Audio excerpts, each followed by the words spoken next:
Welcome to Angels, Positivity and Love. I'm your host, Michael Andre Ford in San Antonio, Texas.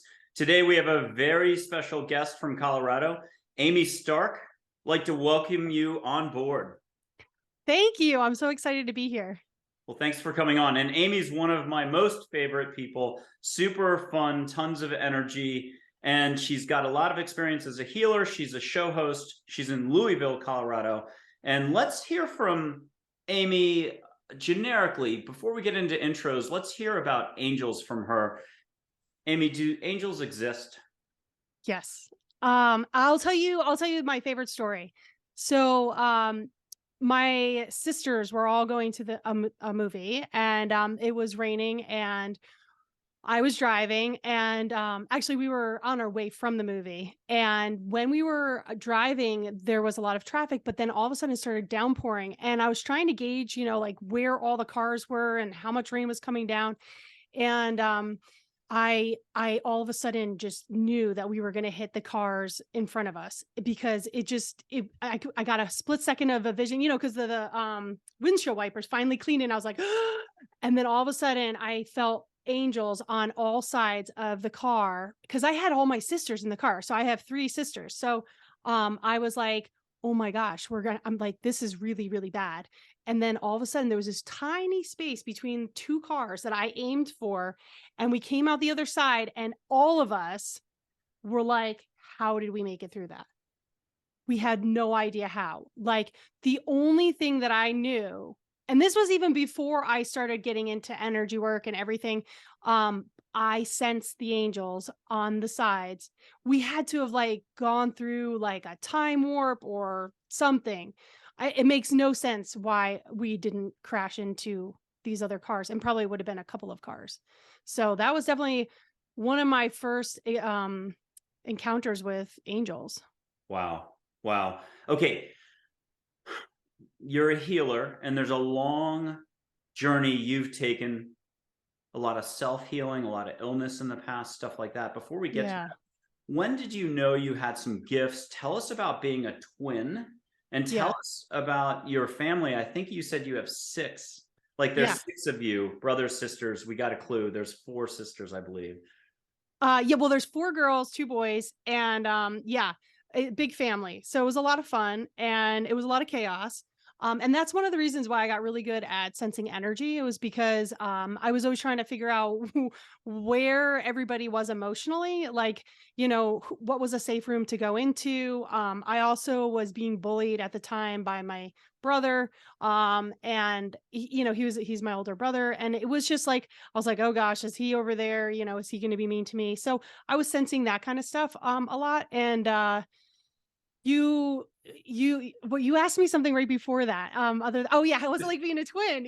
So I have a twin sister, and so we're in the middle of six kids. And as you can imagine, having six kids, you just basically, especially back in the 80s, it was like the kids weren't supposed to talk. They weren't supposed to share like their thoughts on anything, because it was just like, at least in my family, it was like, come on, this is a tight ship that we're running, and so I just never talked, really. I basically didn't voice my opinion because it wasn't going to go anywhere. And then I was sharing the middle spotlight with my twin sister, who was much like cuter and more extroverted, and just would like to sing, and like everybody would be like paying attention to her, and I'm like, whatever, it's fine, she can be in the spotlight. So I never really wanted to be in the spotlight, and that's why it's so unusual that I have a podcast now, that I do public speaking. I suffered with a stutter for a long time. Thankfully I mostly corrected that. It's just, it was never something that I had on my radar. I thought I was going to be a science teacher, and I was going to have kids and be married, and that would be my life basically. Cool. Well, we're going to get to your background in just a second. And for those listening, at starttransformation.com, the Start Transformation Show has been around for a while. She's got a lot of episodes. I've been on that show. We'll talk about that in a little bit. We had so much fun. Yeah. Tell us, if you're a listener out there and you're kind of peeking at your website, starttransformation.com, STARK. This is Amy Stark on. What does a person come to you with if they're stuck, and what can they expect you to do on their behalf? And if I'll take a shot at it for 20 seconds or less, you're, total psychic healer. You'll do their listening, touch the sky for them. You'll get an assessment of their situation and help out. But now take over and tell us what you do. Right. So a lot of people think that healers heal other people, right? Because that's what it sounds like. But really, what healers do is they remove what is in the way of the person being their best and greatest self. So that's what I do with whoever comes to me. It really doesn't matter what you're suffering from. It could be stage fright, it could be fear of flying, it could be an illness, it could be chronic illness, it could be grief, the loss of a loved one, a divorce, anything, trying to step into your purpose, your power. So what I help people to do is go through their story of the history of their life, and really, because of my gifts, I can see the significant moments in their lives that caused them to shift in a direction that really wasn't of their highest and best good. Now, it was probably to protect them. So that's what they've been doing, is protecting themselves. But unfortunately, like for instance, when we're younger, we make assumptions about the world to protect ourselves, so, and we're doing it pretty quickly because we're young and we're trying to figure things out. There's a lot to figure out. But when we're 40 years old and we're trying to like step into our power and try to get this new job, we won't do that if we, let's say, we're on the playground at 7 years old and we're thinking we're all, hot, cool, whatever. Are we allowed to swear? Yeah, yeah. I mean, Okay. YouTube, so not too much. SHIT. Okay. Well, yeah, not too much. I'll try to curb my language. But anyway, so you're like, okay, I'm 7 years old. I'm feeling really good. I'm going to do the monkey bars, and everybody's going to think I'm so cool, and I'm going to take the risk. And then all of a sudden you fall and everybody laughs at you. So like, if that happened and then you're 40 years old and then you're like, oh, I can't take this risk at work. Everybody's going to laugh at me. I'm going to make a fool of myself. Sometimes that can be playing in to our future. So I really help people go to the past to heal it and then move to the future, because what we're doing is we're not like erasing the memory of, let's say, falling down from the monkey bars and everybody laughing at you. What we're doing is we're changing how the nervous system remembers that event. You were young, like it was slippery out and you probably knew that you shouldn't do it, like because it was, let's say, mid-December, and there was some ice on it, and so we start to realize, oh, that's the truth of that situation, and I was trying to show off. I went too far, like I was trying to make it look like I was a superhero when I really am not. You know what I mean? Like, Yeah, you yeah. start to remember the truth because your nervous system calms down. So that's what I do, is I try to find the stories in their past that are holding them back from feeling better. Now, here's the interesting thing. It's not just one event that happens. So let's say they fall in the monkey bars in front of all their friends, and then it's 2 years later that's time to give a presentation at school, and then they're getting like sweaty and they can't figure out like what they're going to say in front of the class, and then yeah, it all just like drains out of their head. I mean, who doesn't have that happen to them? So then they get up in front of the class and they just stand there like it, they don't know anything that they're supposed to say. And even though they rehearsed and everything, so now they start to distrust themselves, right? Because they're like, I knew this stuff and now I don't. And now I look like an idiot. I thought I could do this and I can't.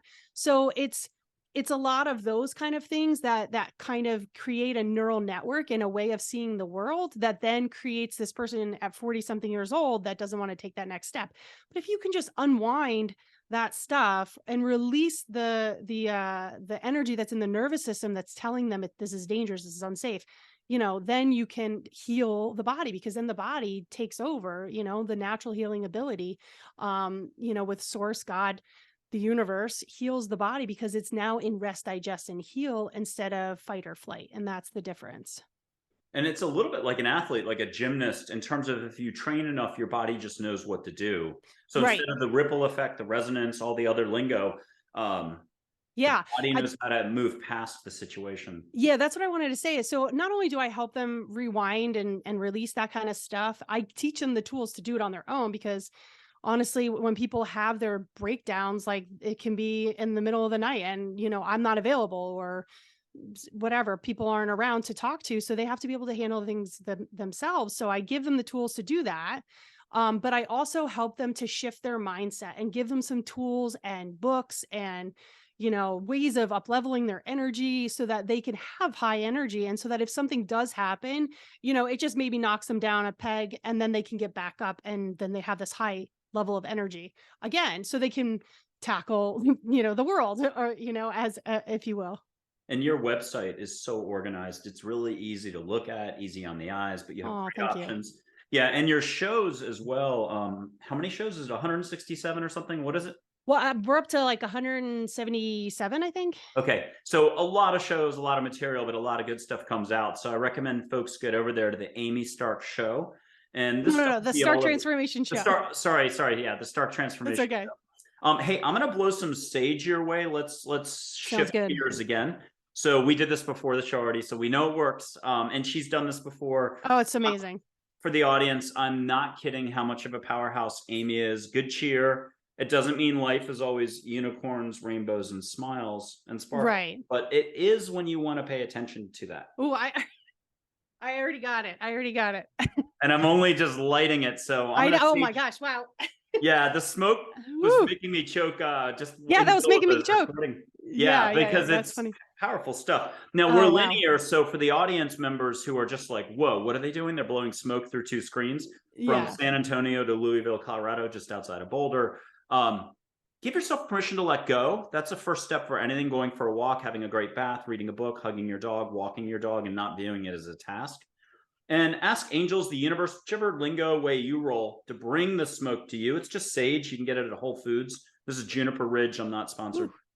And we're linear. So we usually just smell it, taste it in the mouth first. Done this on a lot of shows. A lot of people have done this. No big deal. A lot of audience members type in and say, hey, I just smelled it, even though it's a week later that they're seeing it.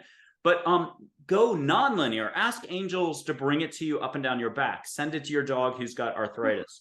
Ask Yeah. it to go around your house and clear the space. You don't have to walk around the house with sage, clearing, throw a window open, but you can also go non-linear in a heartbeat. Hmm. And I'll get a piece of ash off my keyboard. Yay. I'm going to stub this out and not smoke myself out here.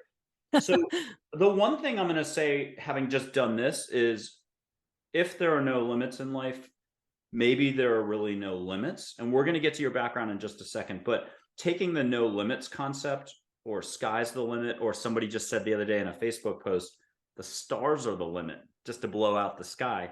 Why don't you run with that for 1 second? That's awfully positive. It's awfully glib, but show us how, if we'll just allow more in life, stuff happens. Tell us about that. So you're asking, how can we be more in receiving mode?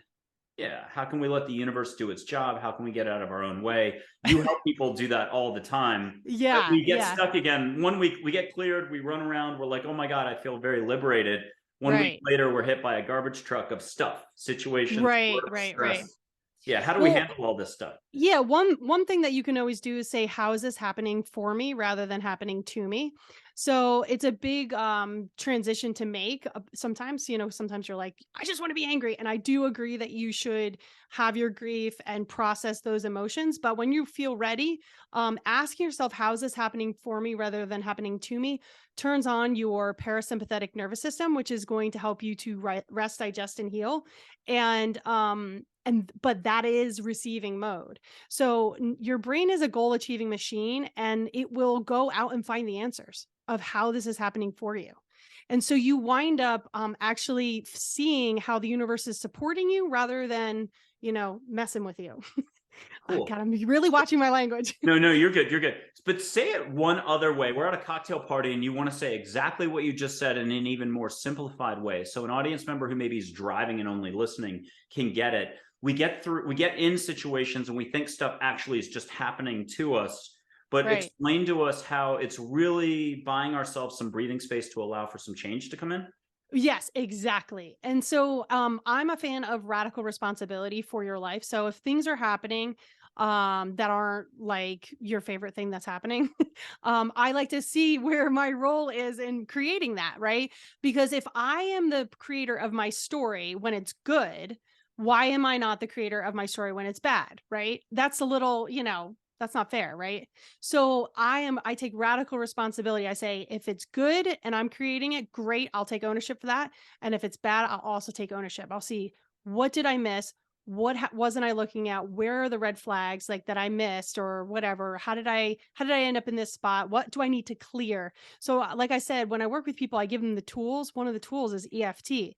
So that's emotional freedom technique. So when I teach them that, they have a tool to release the programming they might find, like, because when we make that shift of how's this happening for me, you then see the truth of your situation, or at least you're starting to see the truth and you're starting to see patterns. So you might be like, if you're like me, I love patterns. I'm like, okay, so that person, it seems like this person, and that happened with that person, that happened with that person, and then it happened with this person. So I start to see, oh, okay, I'm somehow attracting this situation into my life. How can I avoid doing that again, right? Sure. Sure. And that's the way the universe works, is they first send you like a pebble and then a rock and then a boulder. So you definitely want to avoid it when it's a boulder. So the more that we can become aware of our thoughts and the aware of the patterns that are happening in our life, or the ways in which we get stuck, the sooner we can get to creating the life that we really want, which is, from our truth, not our trauma. So we wind up seeing, when we don't clear that stuff, we're living our life from our trauma, trying to protect ourselves.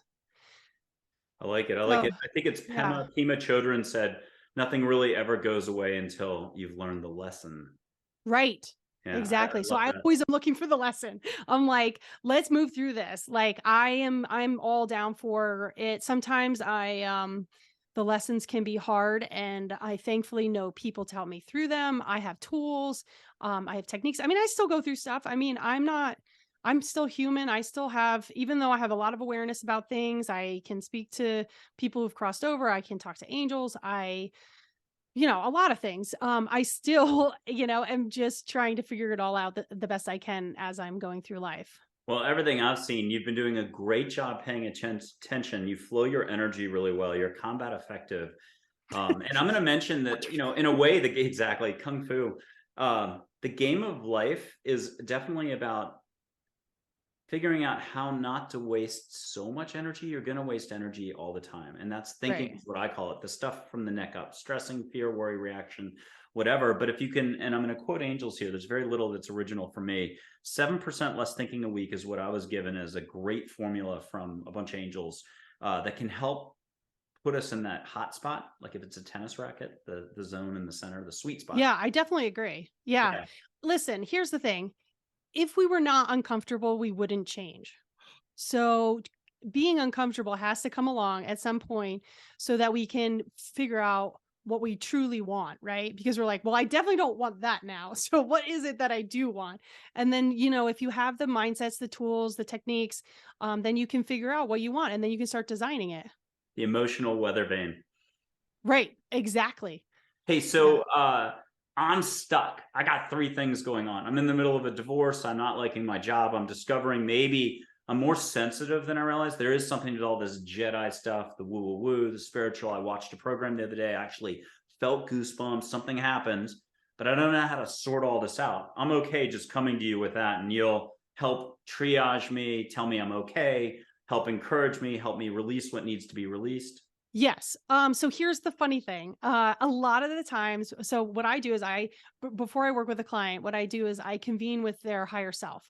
So, and God and angels and all that. Like I have all that energy around. I get a download of like, what is the main theme in your life that you're struggling with, right?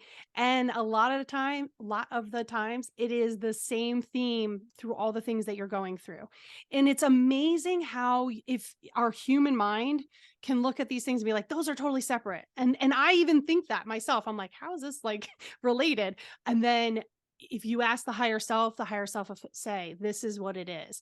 And then you start to work to unwind all those things. And then the top belief is the one that needs to go, that hasn't been serving you. And you can, here's the beauty of what happens. Yeah. So Yeah. you get that top belief, everything else starts to dissipate and fix itself. But then when this is gone, your original truth can now fill in that space and heal your whole space and body. So this is, you're getting reconnected with who you really are. The best way to describe it is, um we all are by the time we get to like 30s, 40s, 50s, we're sort of like a light bulb that has a lot of dust on it. And every time that we do this like thinking or healing on ourselves, we're just wiping away some of the dust so we can get brighter and brighter and brighter about who we really are. Because circumstances and things happen. We have families that are screwed up when we come into this world. Like, people are not very nice all the time. Things can happen. We give a presentation, we pee our pants, and then that's like mess us up for 10 years. Like things happen. So what we want to do is we want to heal those things so that the real true us comes through. And that's a Buddhist metaphor, the whole clearing of the dust. That's the metaphor for the clutter. Oh, Where it's our own thinking generated, it accumulates, it becomes like Samsonite luggage that we carry around on our it's back true. without even knowing it. So Joe Dispenza says most of the time we don't remember the past accurately, and then most of the time we're reliving that because we're always stuck in there, and so we're reliving a past that is not something that we enjoyed anyway. So why even go there? So it's 50% wrong anyway. So just start, letting that stuff go. Let go of the Samsonite baggage. Create the life that you really want and move forward from your heart. That's the thing, is most of us are trained out of we're trained out of our heart into our head, and we need to go from our head to our hearts. And then always check in, like see if it feels right here yep. in your heart. Check in with your head afterwards. That makes a lot of sense. But we are definitely far too much in our head. And our brain unfortunately will lie to us a lot. And here's how it lies to us. It's talking to us from our trauma. It's trying to keep us safe. So if we heal that stuff, then we start to actually be more in alignment with what we really want. You'll see. We keep talking. Interesting. And what we really want, we really don't get to there's a lot of ways, there's thousands of ways, a million ways not to focus on what would make us truly happy, or just being ourselves and then experiencing ourselves as we do stuff is probably a better way to say it. It's not really external. The more we cultivate our own authentic presence, our self, the more we begin to enjoy everything. Even the stuff that we would have found unpleasant a week ago can be at least moderately, I don't know, expanding somehow. Let's shift though. In a second, we're going to cover, hey, when did you first like figure out something was up? Were you communicating with your sister, the twin across Yeah. the country? She turns out she's a little bit intuitive, a lot, not at all. You'll let us know. But first, tell us one more angel story, like you're wheeling and dealing besides just helping people, which isn't just, besides helping people, you've got skills. Tell us more about interacting with angels. That time you tipped the cow in the field and an angel was like, don't do it. The cow's you're just That did exactly. not Tell, happen. tell us another war story if you would. So, here, I'll just say this. Sometimes I get so focused on helping other people on their journey that I forget to ask for the help for myself. And one night I was laying in bed and I'm like, gosh, I just need to get better. Like, what can I do to get better? And then I was like, let me ask the angels for help. So as soon as I asked for angels to come and help me while I was trying to get well, I looked at the end of my bed at my feet, and there was an angel in a nurse's like, kind of costume, like old, like a 1920s kind of nurse's outfit. And I was like, oh yeah, cool. Thanks. I'm going to sleep. It was kind of just like I forgot, and I think that we all do forget that we have that support, that we can ask for the guidance, for the help from them. I know So if it yeah. had happened to me 10 or 11 years ago, I would have been up right out of bed. I always went to my kitchen every time I panicked. I do circles in my kitchen. This is probably like 2010, 2011, 2012. I'd be like in Austin, Texas at the time. I'd be like, what did I just see? What did I just see? And I keep going like a fish in a goldfish bowl for 5 minutes out loud saying, Oh what my did I gosh. just see? I would Real love to have slow seen poke. that. Oh my God. I Yeah. am the slowest poke in the West for the uptake, and I help everyone else look more mature. When they do something, it takes them 5 seconds, seeing, smelling, hearing, feeling, getting an answer. They don't understand how long it took for me to get comfortable with the concept. So for those listening right now, it really is much easier. Go to an analogy of driving your car. When you were a kid, you were excited about it for 2 weeks. You jangled the keys. You told everybody you were going for a drive. You wanted to see if somebody went with you. You wanted to let everybody know you're going for a drive. But now flash forward, let's say you're 35, stuck in traffic in LA. most of us are cursing, thinking negatively about the whole thing. Very few of us are like, ooh, pretty red-tailed hawk as you're stuck in traffic. So my point of this is it might seem novel. A lot of these concepts might seem like either they couldn't apply to you, maybe they apply to you, you're not sure, your fear is kicking in, you're judging, you're worried, but trust us. And especially when you hear Amy's stories, her past, what she's been through, what she's seen, trust us that it's all not even within your grasp, it's all right here. Just check out of the words the structure, follow her vibe even more than the words, and let her bring you somewhere. And with that, tell us, when did you first notice your gifts kicking in? Was it in the middle of high school, one of your Oh exams? gosh. No. I wish. I really wish. I would say that the first time that I knew for sure something was up, was when I was meditating.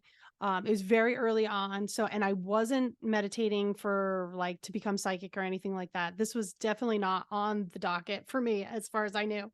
And, so probably was a couple months in, and I'm sitting there meditating in my Brooklyn apartment with my coffee because that's how I did it. I would have coffee while I meditated. Some people say you can't do that. I disagree. Yes, I have it too. Right over here. So I closed my eyes to meditate, and then all of a sudden, thoughts come in your head, and so my sister popped into my head. So I was like, oh, I wonder how Sarah's doing. And then all of a sudden, my eyes started burning. And I opened my eyes and I'm like, "Ooh, wow, that's weird." So then I close my eyes and it starts burning again. And I'm like, who was the last person I thought of? And it was Sarah. And so that's my twin sister. And so I call her up. She's in North Carolina. And I'm like, "Hey, Sarah, like, how you doing?" And she's like, "Oh, did you talk to mom? I have a double pink eye infection." And I was like, whoa, that's what it felt like. It felt like I had sand in my eyes. And so then I'm like, that's weird. But then I was like, well, we're twins. When we were little, we used to communicate mostly through telepathy.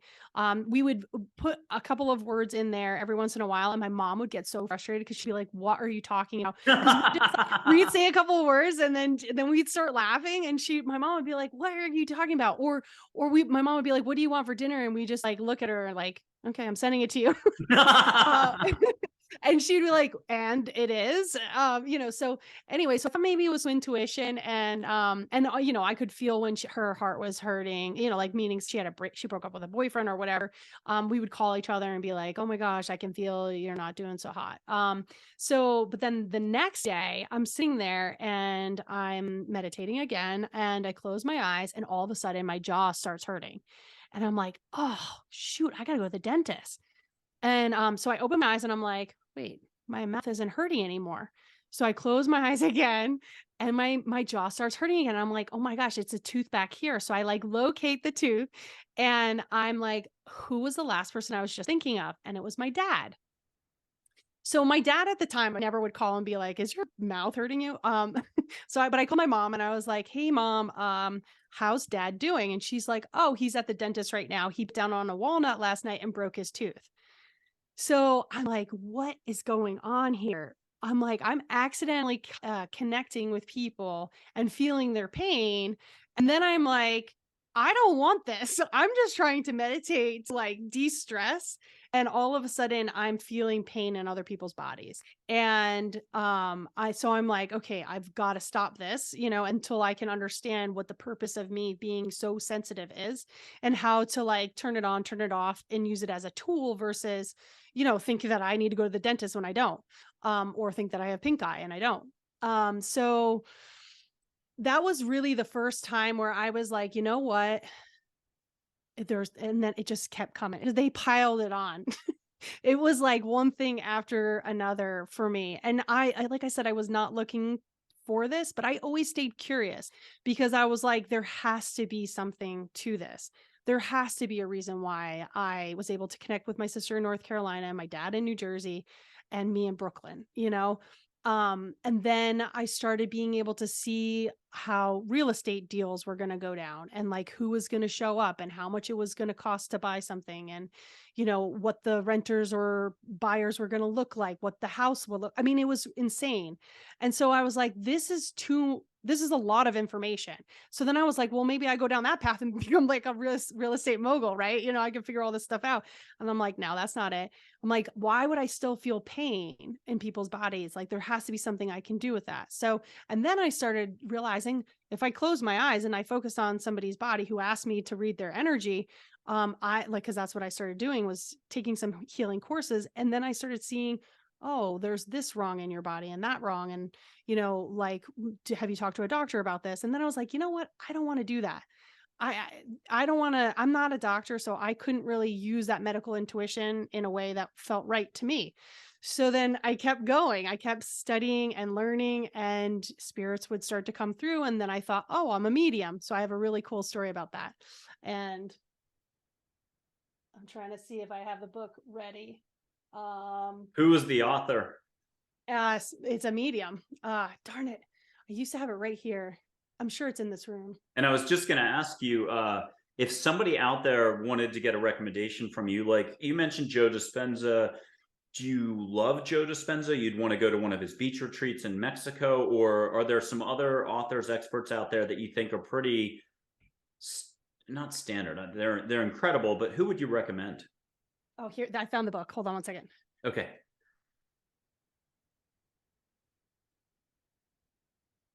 And we're getting a book that Amy loves. That's good starter book, or a good medium starter book. Okay, sorry, what'd you say? Oh, I was just telling the audience we're getting a book that could help a person develop their intuition. Well, so here's the more. funny thing. So here's the book. And so I got this book because I was walking through New York City, and I had a few minutes to spare, and I was like, I've been wondering if I'm supposed to be a medium because they've been coming through, and I need to develop that skill if that's what I'm going to be doing. And so I literally, at that time in my life, I was asking God to tell me, am I supposed to be a medium? Am I supposed to talk to people who've crossed over? And I walk into this book fair, and there's like so many books, and I'm like, I don't have enough time to go through all these books and find something. So I was like, Spirit, highlight what book you want me to take home with me that is important to me. So I see a beam of light, I go to it, and I find this book is underneath it.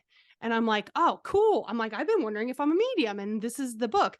And then I'm like, oh, I hear there's a message in there for you. And I'm like, oh, cool. Okay. So I open up the book, and I'm like looking to see in the front few cover, first few pages, is there, something that says Dear Amy or something like that. I'm like, that's silly. I mean, Amy, you're getting ridiculous here.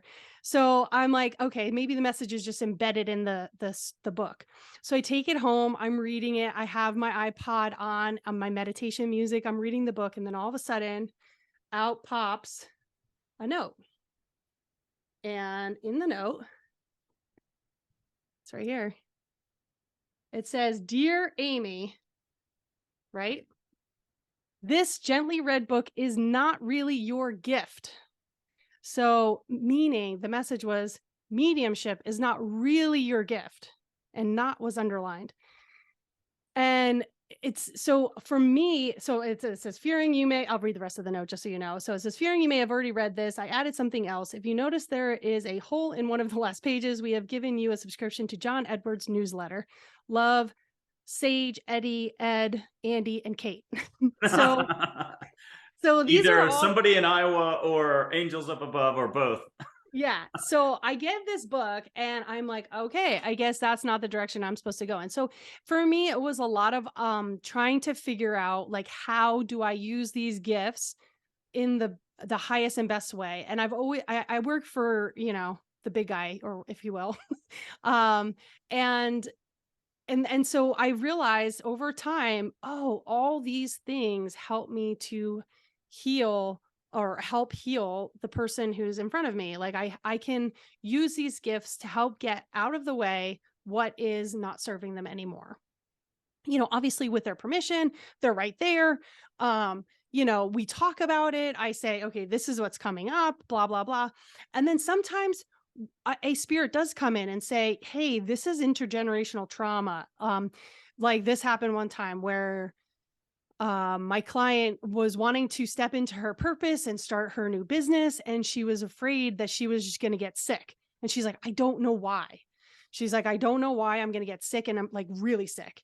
And so I start talking to the person who had crossed over, and sure enough, that person had started their business, and then the building, it was a carpet business, the building burned down, Yep.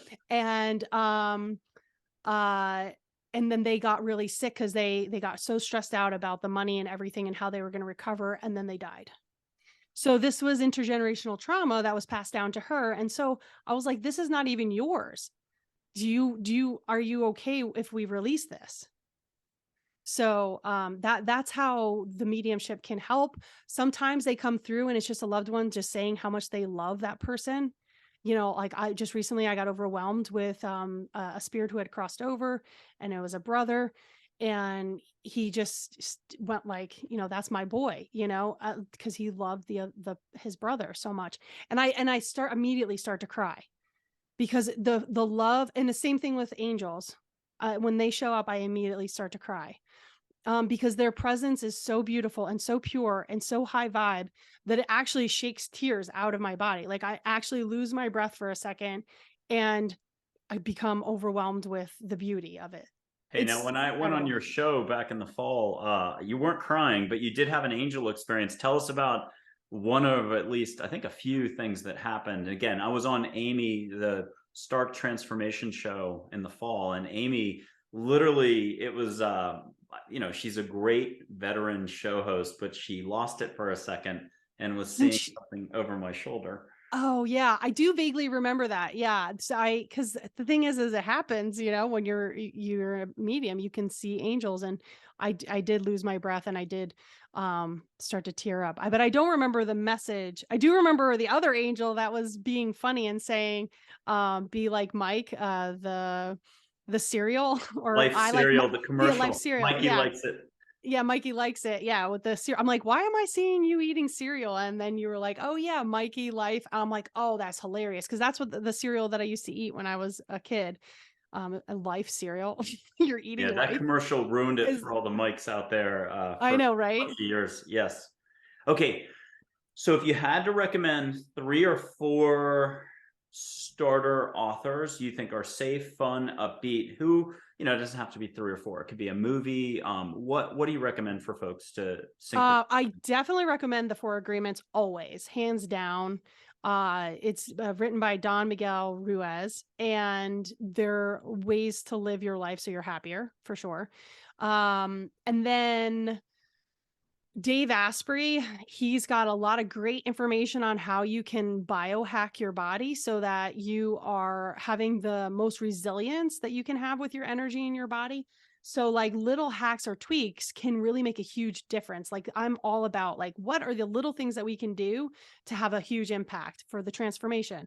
So he's the father of biohacking. So any one of his books are going to probably be amazing. He just keeps coming out with books, so it's hard to keep track of all of them, but how to upgrade your body energy, your brain. I started wearing blue blocking glasses at night. And so they're like a red tint. And when you're watching TV, it kind of gives a little bit of a red tint, but that signals to your brain that the sun is setting and it's time to relax, instead of the blue light that's coming from the TV, which then keeps you awake and alert. So that had a huge impact on my deep sleep. So that's just one way that you can just I put them right next to the chair that I watch TV. I just pop them on. I don't even notice it anymore. Sometimes I'm like, wait, what's on the screen? Like I just want to make sure I'm seeing it properly. So I'll tip it for a second and then I put it back down. But and then I obviously, when you cover your windows, with the blackout curtains, that helps your mitochondria to repair itself and get deeper sleep. And then I sleep with a chili pad. So like and then here I have a infrared sauna. There's just little things that you can do. I use these PIMs, to relax. They're just like, they give me, relax and focus energy because they're giving me the neurotransmitters that I need in order to do that. So there's so So many things. biohacking's all over your website as well. It's not Yeah. just energy work, but biohacking things, shortcuts you can take nutritionally and other methods to kind of help smooth your path out for you. Yeah. Here's the analogy. Like if you're going to go on a long journey, right? you're going to need snacks. You're going to need the right coat. You're going to need maybe some layers. You're going to need water. You're going to need all these things. Maybe you're going to be taking a car with you. Maybe you're going to be staying somewhere. So you're going to want to map out that journey, and you're going to want to have all the tools and techniques to sustain you through that whole journey. This is a journey. Being on earth is a journey, and you need a lot of help. And so, like, for instance, I have rose spray right here. Rose spray is very high vibrational, and actually, stop and smell the roses is a thing. It turns on your parasympathetic nervous system. It's very high vibration and clears your energy. Like, when you know these tools, you can just use them at will. Like, I have electrolytes in my water because it helps to enhance my electrical field, you know? So it doesn't have to be so hard once you learn these things, you know? It can be really hard when you're in the dark, and that's actually why I do what I do, because I did have a dark night of the soul.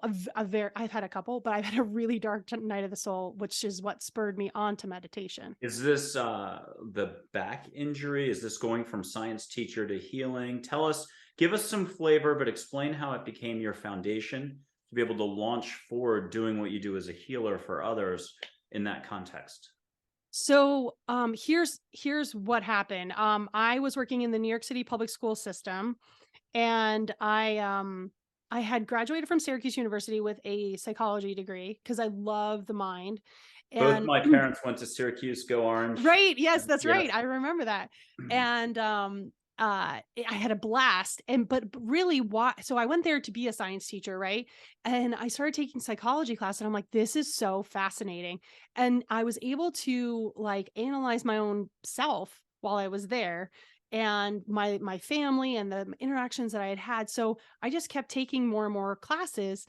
And then at the end of the 4 years, I was like, uh-oh, I'm getting a psychology degree, but like I wanted to be a science teacher. And then I'm like, there's got to be a way to do this. Because at the time, I did not want to go into therapy, like meaning becoming a therapist. So I felt like it was not a complete process. And what I recently found out from Greg Braden, he was teaching something, and he said that there's actually a neural network in your heart that needs to be addressed if you've experienced some sort of trauma. So, like, we can talk through it through our head, but until we connect, and I've known this intuitively, but like hearing him talk about the scientific part of it was pretty cool. So, I knew it wasn't a complete process because the things that happen to us are actually stored in our tissues and in our body, and it actually is still connected to the brain. But until we release those things, we're going to feel stuck, and we're going to get caught up in this loop. And a lot of times therapy, while it can be helpful, can also traumatize, re-traumatize you, because you're going over and over and over again the same thing. So you can feel helpless, or you can feel like you're not getting out of that situation. So anyway, so I was like, I don't want to do that. It's not a complete process. Didn't know why. So I thankfully joined the New York City Teaching Fellows program. I got accepted into it because they were trying to find people outside of teaching to become teachers, because they were trying something new, which I think probably failed, but I'm not sure. I was just part of that group. So anyway, so unfortunately though, they stuck me in one of the most dangerous schools in New York City, without any tools, and at 22 years old, like super green. And I was getting my master's degree paid for, which was really cool. I was like, okay, so I'll get a master's in education while I'm doing this. And it was so hard. It taxed every part of me. I was my life was threatened often by the students. It was pretty sad, and I was giving it my all, right? So here I am thinking, I came from the mentality of like, you just respect teachers, like that's what you do. You respect adults. Did not work like that with them. They were like, no, you have to earn my respect. And I'm like, well, how do I do that? Like, I'm just here trying to teach you science. And they're like, we don't care about science. Like, the kids that were there were classified with emotional disturbances, and they were all in one building. So they were fighting to survive their lives, really. There was security guards on every floor. There was a whole security process that they had to go through before they entered the building. They used to toss their weapons underneath the cars, and also check them in at the bodegas that were local so that they could then pick them up before they went home and still be safe. There was a lot of abuse that was happening, and there was very little I could do, and it was overwhelming for me. I mean, I learned very quickly that I couldn't call home and ask for help because I called home and said, your kid was misbehaving in class. Found out that was, something I shouldn't have done, because he came into school and he said, you told my mom was bad in school. She made my life a living hell. Now I'm going to make your life a living hell. And I was like, okay, note to self, don't call home and ask for help. Um, and all these kids came with these uh IEPs that told me their story, and it was all so sad. And what I represented was something they were unfamiliar with. Somebody who just cared about them because I just did. I'm just that kind of person. And they didn't know how to take me. So I was a threat. They had not encountered somebody who cared for them. And so I realized that my love and caring for them was actually something that they didn't understand, and it wasn't personal. So in those 4 years of my life when I worked in that environment, I also worked at another school which also was a train wreck. Um but so it was a time when I really learned that it don't take anything personally, and that is something that's in the 4 agreements. Because the way that they treated me by saying, "Miss Stark, I'm gonna kill you," or, as they'd spit in my face, they'd throw these large desks at me, like, over their head, the books at me, it was all because of what they had experienced and how people had treated them. I mean, let me just tell you, I was just like, "Okay, here's the water cycle." And they were just like, "Rah!" They were just so mad. And I was like, I was 22, 23 years old, 24. Finally, by the time I was 26, I was like, I'm done. I can't do this anymore. I cannot. First of all, you don't get paid enough. Second of all my money was any extra money was going back to them to throw pizza parties for them or give them candy. Like I'd throw out Snickers or whatever if they answered a question correctly. And I didn't push them. I was certainly not like, ignorant to the fact that they needed more help than most students. Like I went really slow. So I was just like, I don't know what else to do. I need to take a break. I need to just find myself. I got really, really ill. And I got so clouded in my mind that I actually was like, you know what? I'm done here. I gave it my all. I was a good child. I was a good student. I was a good sister. And here I am completely depleted, have a degree in something I basically don't want anymore. And what do I do? And so I was like standing on the curb in New York City thinking I could just walk in front of a bus and end it all. But then I was like, I don't know what's next. If I didn't truly and honestly, I grew up Catholic. And so I didn't know if that meant I was going to go to a really bad place, or if I was going to come back and be right there on that street and nothing would change, or if I was going to come back and I would remember the fact that I tried to kill myself and have to deal with that. So I was just like, you know what, Amy, you need to go home and put yourself in timeout. You need to clean up your mind, body, and spirit. And that's what I did. And thankfully, my now wife told me, maybe you should try meditation. So that's what got me on the journey to opening up all these gifts, which I wasn't expecting to. I was just trying to chill out. So when did you hang a shingle out and start charging? Because there was a period of time you probably did it for free. When was that Yeah. transition from sort of exploring your talents to being confident enough to do a business, charge, and to, do good business practices? Yeah, it was probably 2, probably 3 years later, because I started studying a lot, I took it very seriously. I wanted to understand the connection between science and spirit, what was going on. I said to Finella one day, who was my partner, who recommended meditation, I was like, "I think I can heal with my hands." And I felt crazy telling her that. And I was like, "She'll be the only person I ever tell this to." Like, I never wanted to talk about it. And she was like, "Oh, there's classes right down the street for people who are like you." And I'm like, "There's more of us?" I'm like, I was chronically ill for 30 years. Nobody ever mentioned that we had an energetic body, or that, like, I no, I never went to see an acupuncturist. I went to a chiropractor very briefly, and then, I had issues with my back and broke my back. But that was like the alternative doctor I saw, which really isn't all that alternative.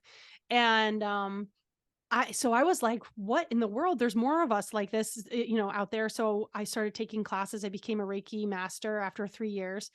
And, then I took reconnective healing classes, and, I was always listening in the car to, Wayne Dyer. So you asked me what books. So other than the Four Agreements, Wayne Dyer is another one that I would recommend. I also at the time read Carolyn Meese. So she did Anatomy of Spirit, and that helped me to understand the chakras and the energy that's stuck in the body. This is why we love each other. And I just kept trying to figure out like, where is this all really going? Like, how can I really truly help people? And at first, it was just me talking to people and listening and telling them the spiritual side of the journey. And then it was then helping them to release the stuck energy that was in their body. And the moment that I figured out that energy was related to trauma and emotion is so I was working on a lady who was probably in her 60s or 70s, and I'm passing down her arm, and I'm like, "What in the world is this? It's just not moving." And so I ask it. I'm like, "Well, because I was open to trying anything." So I like ask the energy, "Why are you here and why won't you leave?" And I think it didn't leave in that instance because it needed me to experience what I was about to experience, which was the energy said, I am energy about her divorce 12 years ago. And I was like, whoa, that's weird because you're on the meridian for the heart meridian and grief. So I was like, that makes sense. So at the end, I asked her, I said, did you get divorced 12 years ago? And she was like, 11 and a half years ago. And I was like, whoa. I'm like, okay, so there is something there. Oh, and then can I tell you another really crazy story? Oh yeah, no, you're doing great. This is Eh, awesome. so the other time that I knew that there was significant energy and it actually, okay, so we can be like, I have a weight on my chest. We use all this language and we don't even realize, right? So I'm working on actually my partner, Fen, because a lot of times when you first start out, you're just working on people right? Like you're like, hey, can I just try something? And they're like, sure. And then you're like, holy crap, that really worked. But what I used my scientific mind to be like, okay, if I did this, that happened. If I did this, that happened, and so I kept a log. But anyway, so she had been through a breakup recently because we had just gotten together. So it was her, past relationship. And I'm like, wow, this is really, really heavy, what I'm finding here. So I disconnected from her body and I turn around to drop it, like to be like, okay, angels, you can take this. And there are steps that are going down. So there's like a ledge right there. And I drop it and I hear, and I was like, "Did you hear that?" And she's like, "Yeah, I heard that." And I'm like, "Oh my God, that was what just came off your chest." I was like, she's like, "I felt that coming off of me and I felt like a huge weight was being lifted." So, and that had to do with her last breakup. I could see the writing. It was pretty funny. It was like a Las Vegas sign. It looked like it was Yeah. really funny. So, there was I always the reason why I started a podcast is because I have so many stories like this. And I'm like, I could understand that people might think that I am crazy or that I don't know what I'm talking Let's about. mention that scientific institute, and I'll get to that in 1 second. Finish up, and we'll cover that, how you're getting tested for your skills and Right, yeah. proven in a scientific sort of petri dish. Right. Yeah. Yeah, so, like, I ever since the beginning, I've been like, I wanna find how this relates to science, right? And so, I have done that, and I've done that, and I continue to do that and see how this is really evolving things, and Dr. Joe Dispenza is really on the forefront of doing lots of research to figure out how meditation, energy, and healing can really change and transform the body. But Sure. anyway, the reason why I started a podcast is because I was like, if people knew what was in here and what I've experienced, then they might feel like this exists, just like I did, because I was the first person to be so skeptical. I was kind of like you, how you're like, what did I just see? You're like, wait, no, what? There's just no way certain things happen that it just builds that confidence that you're like, there's something other than what is, what I can see here. Like there's a lot more at work. And you know, one of my favorite things I did on the podcast is I talked to people who had near death experiences.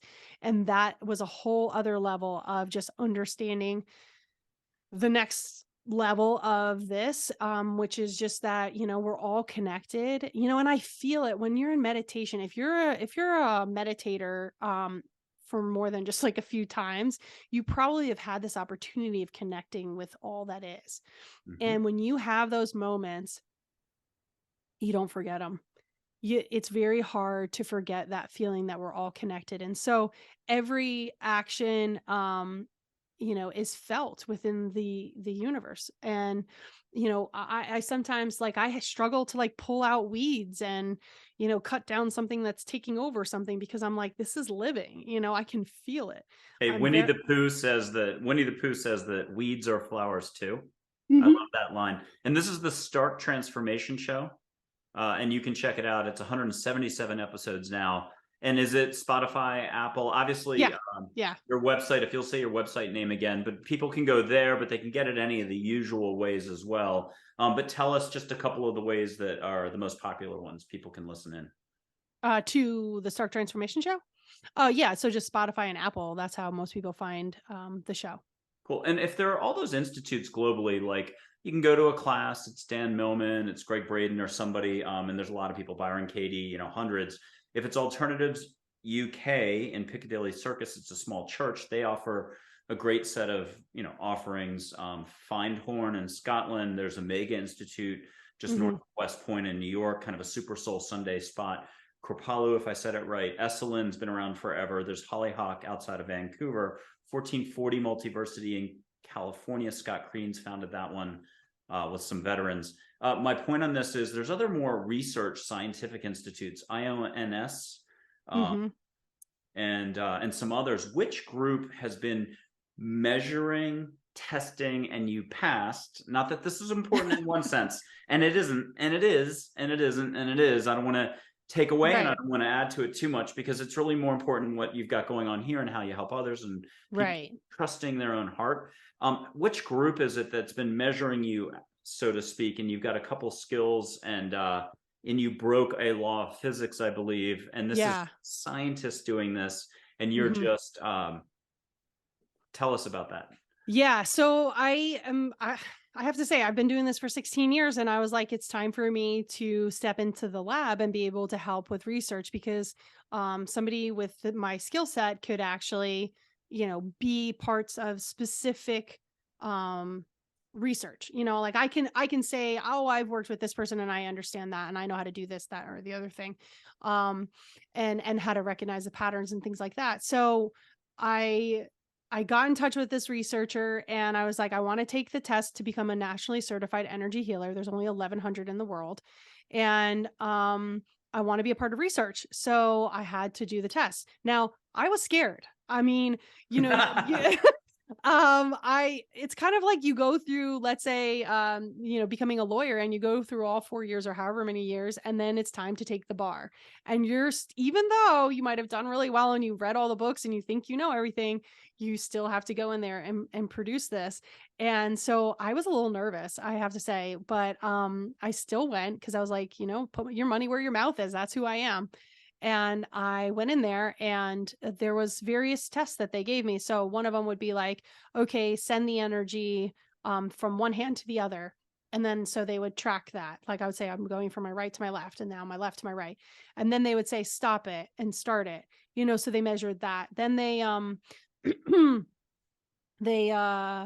I wanted to see if I run DC current from my body, which I already knew that I ran DC current from my body, which is breaking one of the laws of physics. So the laws of physics, yeah, it sounds great to say I broke the laws of physics, but however, our physics is way behind. So like, Yeah. we'll just leave So it at like that. PhD in water too. A certain level they Yes. have you like a dolphin doing those cones of sound to stun the fish.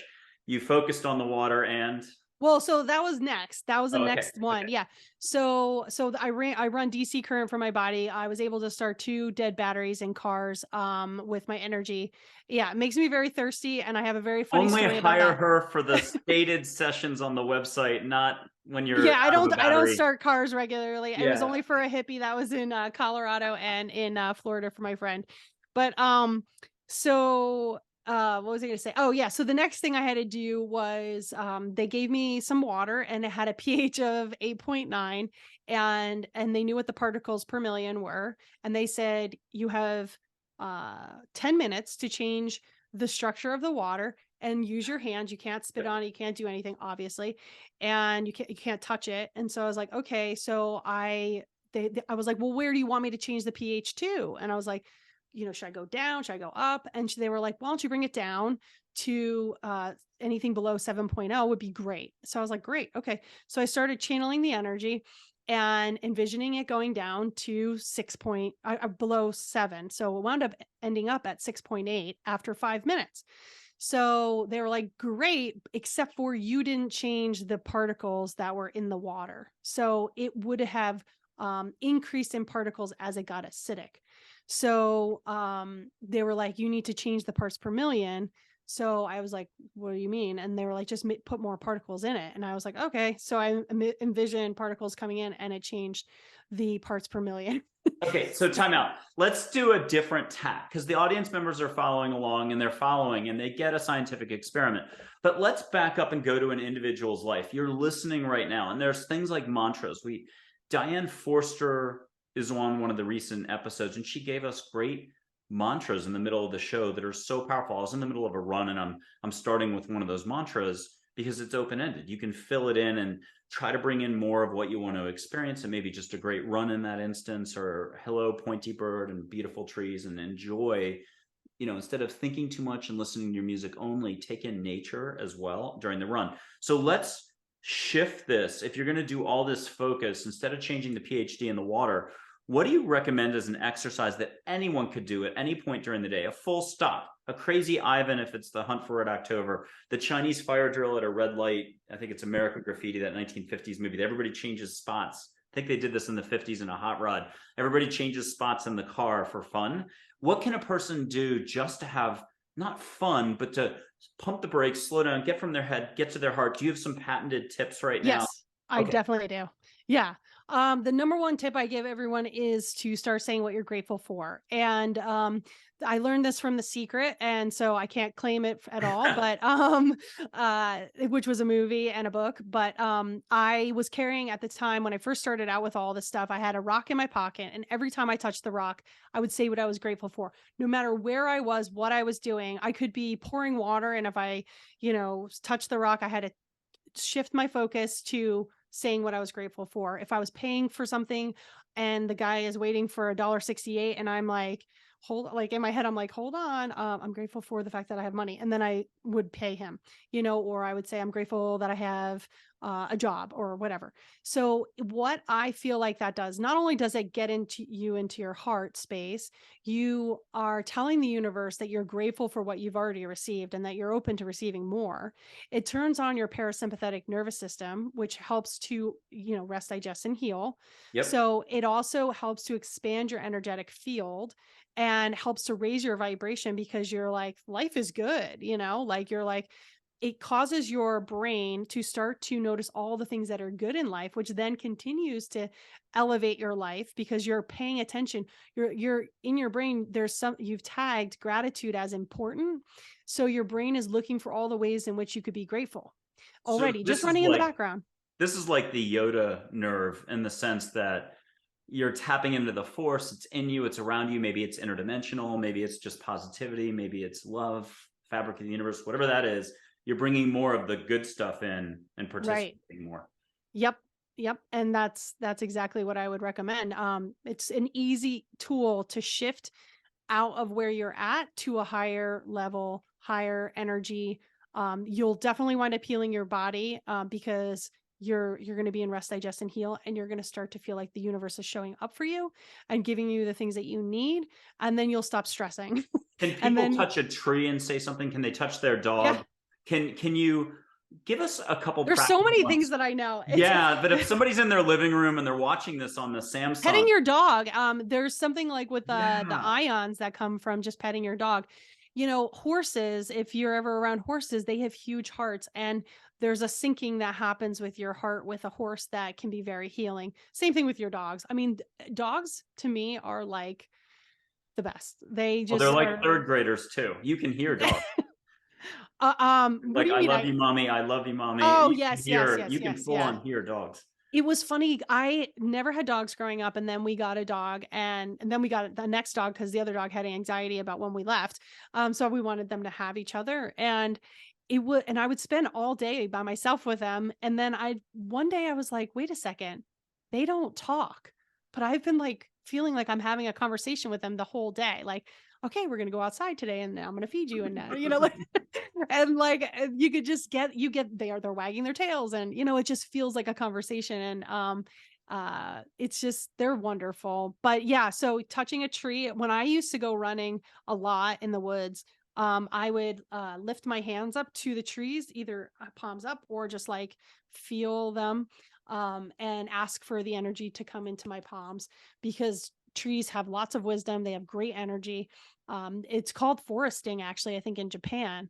So I you think some definitely. athletic teams, coaches, like for a tennis team, let's say it's somewhere in Tennessee, they tell their players before they get on the court, we're talking real NCAA players who know their stuff, but they're bringing outside societal stresses with them, their fears, their worries. Maybe they didn't sleep great last night. How do you leave behind to perform at your max? Whether we're talking gymnastics, though, they don't have a tree inside, but you can touch a tree before you hit the court. And there's something to this. So in a way, a lot of the stuff we're referring to are these intangibles that you just have to trust a little bit more. This Yeah, much. yeah, grounding is really a big one too, especially with all the Wi-Fi and signals, and so we're an electrical field. So that's the science of how this all works. We have cells, and they are made up of energy. The cells are communicating with each other, and there's 37 trillion cells, and we all become an electrical antenna, right? So we're interacting with the outside world, and we're constantly getting a feedback. Now, Bruce Lipton, I really recommend reading Bruce There Lipton. we go. He's another Okay. great one. So he had an experiment where he talked about how he took the nucleus out of a cell. And so a nucleus is supposed to be the brain of the cell. Sorry, I was a science teacher. I have to go back and tell everybody. And so he thought, well, then the cell should die, right? Because if you took the brain out of a human, then they would die. So he took the nucleus out, and the cell still gravitated towards what was good for it and away from what was bad for it. So there was something else that the cell was doing to read its environment. And it turns out the outside cell membrane is actually the smarter area. It's actually the part that communicates with the outside world. So we have a heartbeat, and it beats in sync because of the cells are all working together, and the rest of the body as well. And even scientists are now realizing that if the heart is not doing well, like if there's a lot of grief or if there's actual physical problems, there's three ways our energy gets disconnected or screwed up. One is a toxin, and the other is emotion or an injury. So it could be any one of those things that's causing the energy not to flow the right way. And once you get the energy flowing, then everything starts to repair itself. It's the self-healing nature of the body. So, what was I going to say about that? Bruce I, Lipton yeah, and no, the yeah. experiment. So Yeah. Bruce Lipton is when I realized that this was actually scientifically based, and and that was when I was like, oh, if I have a thought that is terrible, it's going to go ripple right through my whole But body. for the audience, not right away. It's usually repetition of the thought Right, and letting it exactly. linger versus being positive or focusing Right, on right. it. And Yeah. but at the same time, if I have a positive one, it'll ripple through my body and heal me. So, and really what we're talking about is, again, the sympathetic nervous system versus the parasympathetic nervous system. Obviously, if you're thinking good thoughts, you're going to be in the parasympathetic nervous system. You're in the rest, digest, and heal. It's where you have access to your intuition, your better immune system, your creativity. You can see all available options.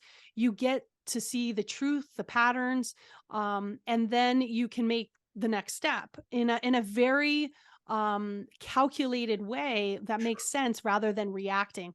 So when we're in the sympathetic nervous system, we're in the fight, flight, freeze. and fawn actually is a new one. That's when you try to just please other people around you constantly to survive.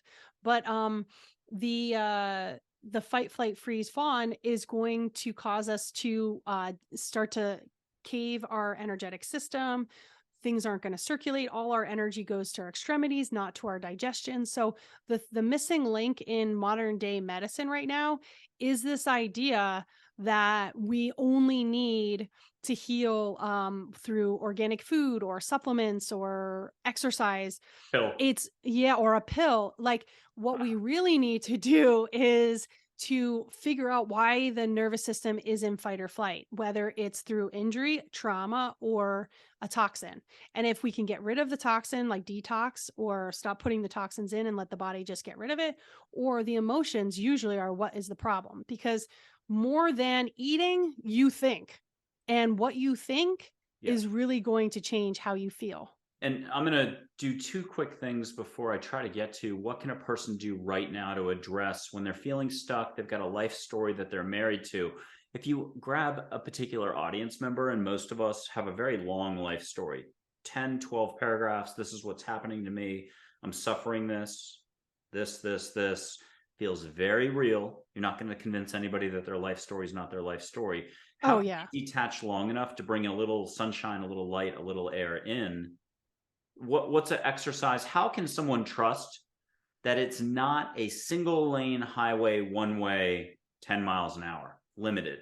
How Right. do they buy a little bit of breathing space? Is there a video to go watch, a book to read? Is there a little another? Is it petting the dog? Is it going for a run? Is it getting fresh air? Talk to us about what can someone do listening to this who says, but you don't understand my situation. They're still in the Right. his ego has certain things that it says, and we're all carrying around a lot of thinking, a lot of, we'll just call it non-love, and Mhm. it's up here, and it's totally seems real, and it Right, starts right. with my problem is you don't Mhm, understand my situation and a bunch of other mhm. usual, but you'll find that it's very patterned. It's there's nothing original about it, there's nothing creative, and there's nothing that offers a happier future for you. So how can a person get unstuck a little bit on their own, buy some breathing space so they go, oh, she's pointing to something that now I'm recognizing. I just got enough light in there, I can recognize it in my own life.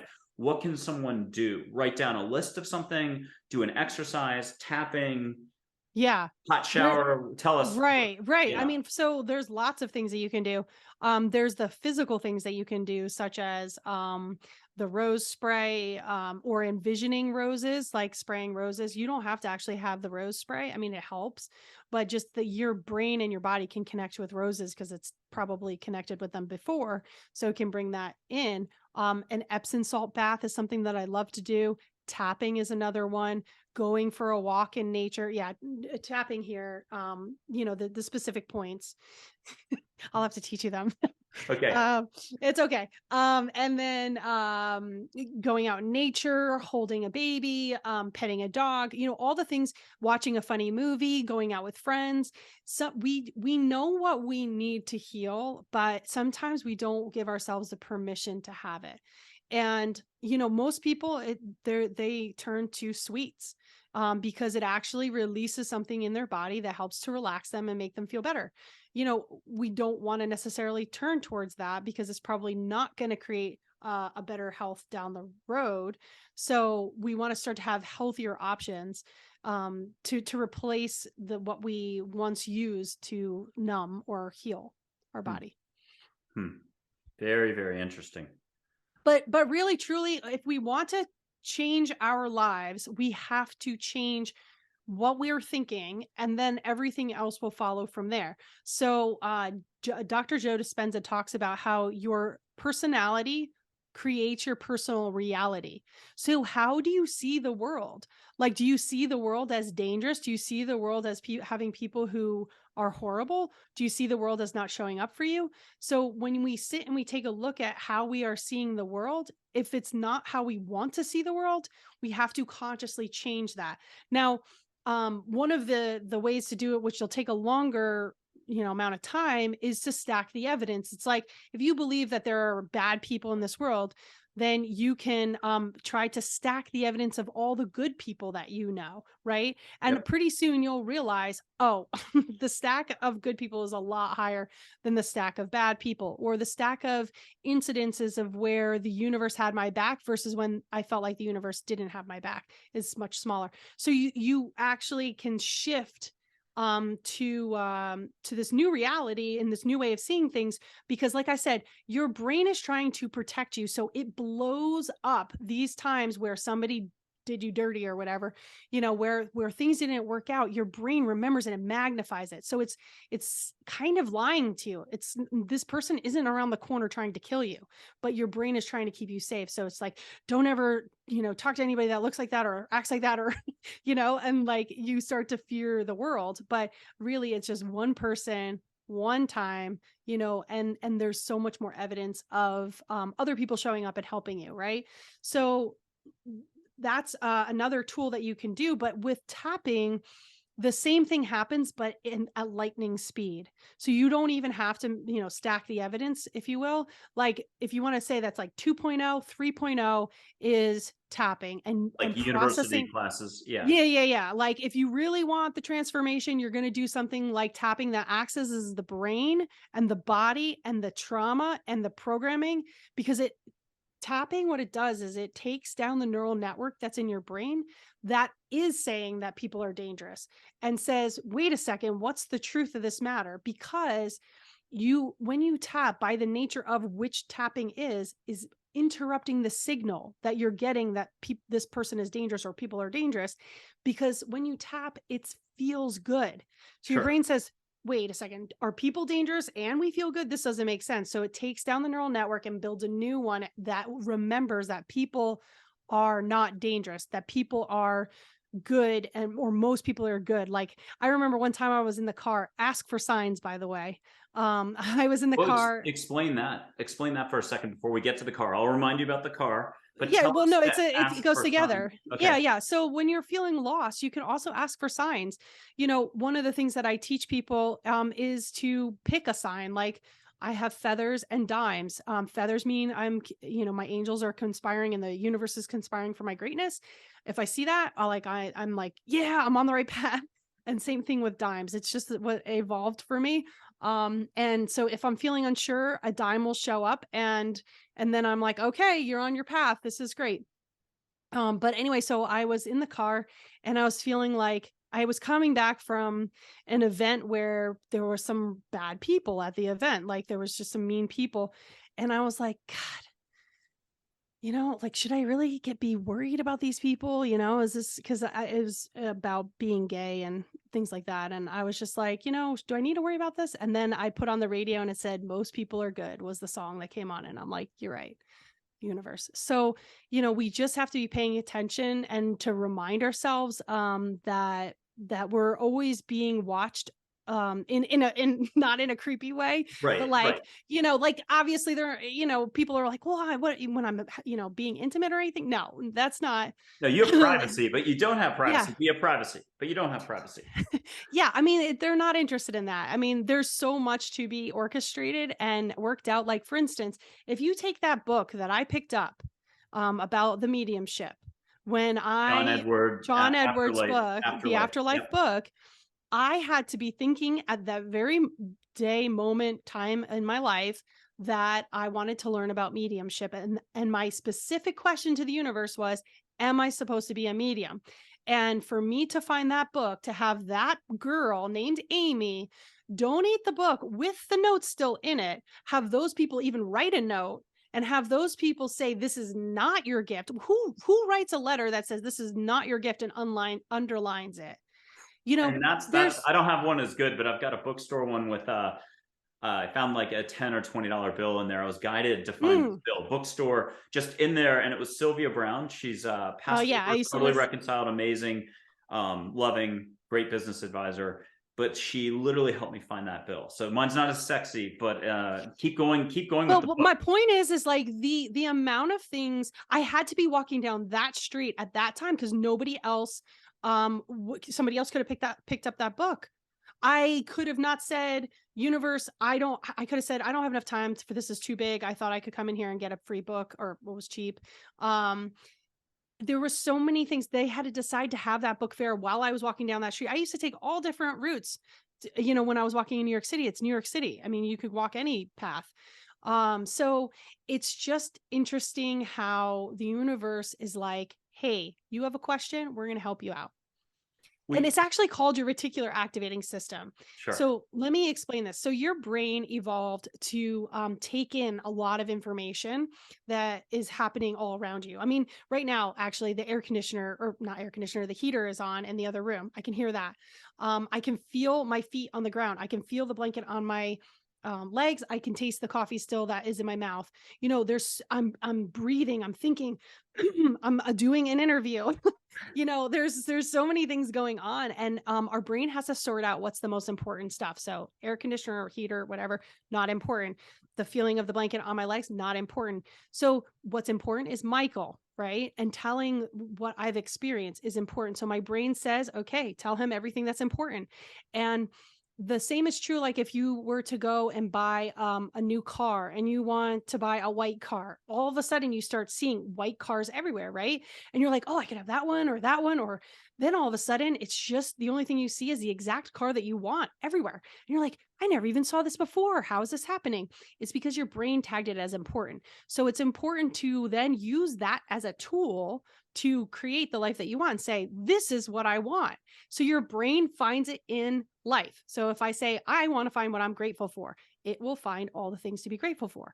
If I say, I want to find a job that is going to make me feel amazing, I will find all the jobs that seem to make me feel amazing. That's the way my brain is. It's a goal achieving machine. It wants to make you correct. It wants to make you right because it won't feel safe then.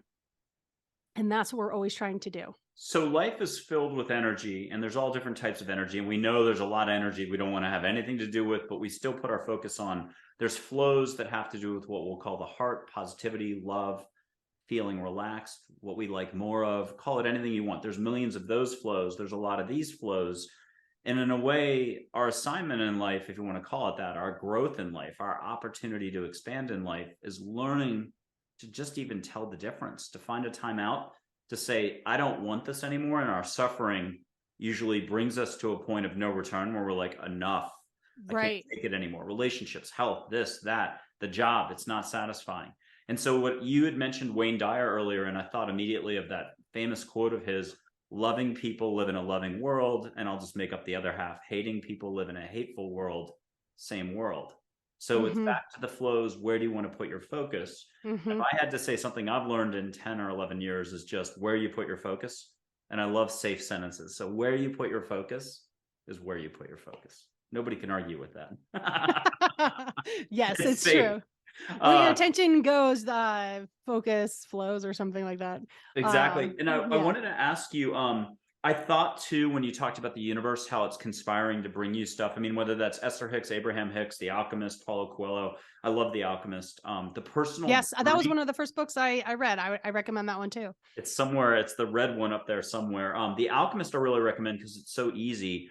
Mhm. Big journeys are okay, and sometimes it's a lot of ebb and flow or obstacles, which you can attest to. But your personal journey, in a way, waking up on this whole difference in awareness. Where are you putting your focus? Most of us are looking straight at our toes, me, you. It's thinking, we don't look up. But when we look up and take stock and we decide we want to make some choices, that's where your personal journey is on. You can Right. actually get stuff done that's fun, positive. You can go in new directions. You can open up. You let go of the old. Tell us about how do we even take the first step if someone's out there and they know they've got a lot on their plate. Which, let's do it this way, your website, what would they want to look at first? Is it go watch some of your shows, episodes? Is there a basic class, a course tapping you for a 15-minute consult? What can they do to sort of take stock of where do I even begin? Right. So I recently talked to somebody who was a friend from the past, and he was like, "Hey, I'm going through some things," and I was like, why don't you just listen to my podcast? And then I was like, whoa, there's 175 podcasts or whatever it was at the time. And I'm like, I need a starter kit. So I went through and I was like, this is what you need to know. And I tagged all of the podcasts that have these little bits of wisdom that I've been sharing, and many more, about the law of attraction and just how to create the life that you really want, some mindsets, fun stories. But it's the starter kit, and that's what we called it, is because you do need a foundation to understand this. I mean, especially if you're coming from like where I was coming from, which was the science background, all Western medicine, and chronically ill. That's where I started. And now this is pretty cool. It's because I love science and biohacking. I got my DNA sequenced, and I wanted to find out how old my age is and how old my immune system is. And my immune system is that of a 28-year-old at 42 years old. This So is all science for the audience. This yeah, is like all I didn't science. make this Yeah. this up. Like Yeah. they told me. And in fact, I met with the guy who is one of the partners that owns the company, and he's like, I'm straight up jealous of you. He's like, I don't know how you have an immune system of a 28-year-old at 42 years old. He's like, do you see where you are on this graph? You're an outlier among outliers. So like these people, somebody who's going to sequence their DNA and find out how old their real age is and their immune system age, is going to be somebody who's already doing a lot of things to make sure that they are going to live a long time, right? So I was an outlier among outliers, which is pretty incredible because I thought that I was going to be on medicines for the rest of my life. And actually, Michael, when I was 26 years old, I I knew that I jumped timelines. I was supposed to die at 40. And I had a big fear of that. And I didn't tell anybody that because I thought it was irrational, really. Well, that's still um, another 10 years away, so you don't know yet. no, I'm 42. No, Oh, I'm well, just I guess we have kidding. my immune system. Let's not even talk about it. But so actually, I didn't tell anybody, and I go to see this psychic friend of mine, and she's like, "So you were supposed to die at 40, but you're no longer on that path." And I was like, Ooh, so let me interject on something, and this is something I forget to mention, but angels exist. I've got photos of angels. I help people let go, see, feel, hear. So trust that angels exist, but they can alter your path. And mhm. so, yes, you've signed up for a particular journey. You're given as much as you can take on your own. If you don't live it on your own, experience it on your own, and make your own choices, what are you doing? You've got to live your life. And I think angels, because they're so unconditional love, and they're so ready to assist, and they love you unconditionally. But can you talk to us about this dynamic of you've got to go through what you're going through? At any point, you can choose, maybe let's say, make better decisions, flow your energy more gently, choose more love, more action without so much thinking and drag or resistance. So talk to us about resistance, awareness, love, negativity, positivity is abundance. Give us the pep talk on how do we right the ship and get sailing. So here's what I know.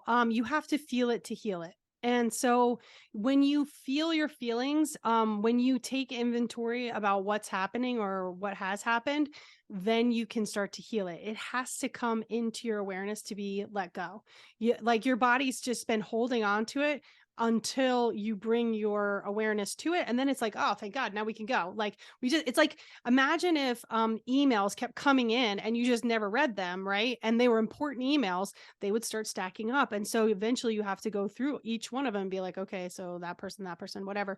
You want to clear your desk or clear this up so that everything is flowing the way that it's supposed to.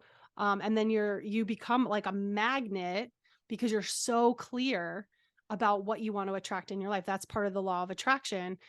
It has to do with your energy. It also has to do with your reticular activating system. So when you say, I want to see more things that are going to make me grateful, what comes to me is things that I'm grateful for because I am now noticing them. So it's a combination of how I see the world plus how my energy is responding to the world.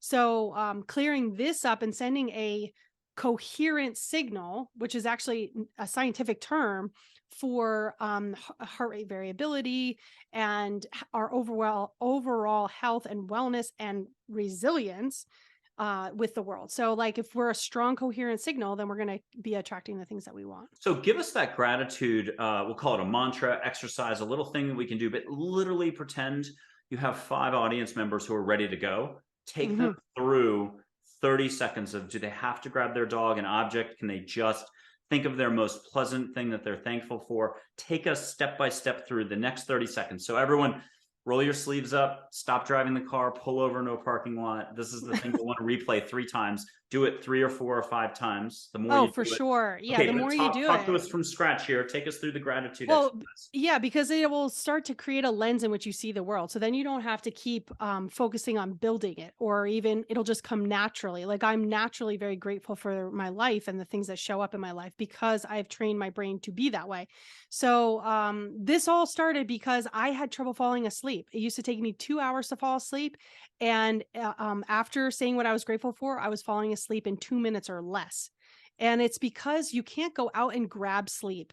And I was in a state of fight or flight living in New York City. As I told you, I was working with all these kids with emotional disturbances. And it's a very go, go, go at fight or flight kind of state. But when you say what you're grateful for, immediately you turn on your parasympathetic nervous system, you turn into rest, digest, and heal, you turn into receiving mode, and you can receive sleep. That's the only way you're ever going to get sleep. Okay, I've So just pulled I over in a I know. parking lot. So I'm listening to now your you're voice. parked. So just start with the easy things. If you are so angry with the world and things have been going so wrong in your life and you're like, you don't understand, say, I'm grateful for the car that I'm in. I'm grateful for the air in my lungs. I'm grateful that I can see, I can hear. Start with the things that seem little, but like we forget how important that is because there are people who can't see. There are people who can't hear or touch. Here's actually, I'm gonna just a little bit sidetrack. Try this at home, and you can try this with your kids. This was a really big eye opener for me. So I was taking a class. It was called gerontology, and it was in college. And they said, we want you to cover all your senses, and we want you to try to interact with the world because that's what it feels like to be old. Everything is dulled. So I had to put on glasses, and then I had to smear a little bit of like Vaseline on it. I had to put cotton balls in my ears. I hate cotton. Um, and then I had to put tape on my fingers, and then I had to plug up my nose, and there wasn't much you could do for your mouth. So and then you had to try to interact with your friends and like have dinner and all that other stuff. So I did. And the thing that I noticed for myself, which was very, very surprising, I thought I would really miss my eyesight the most. I missed touch.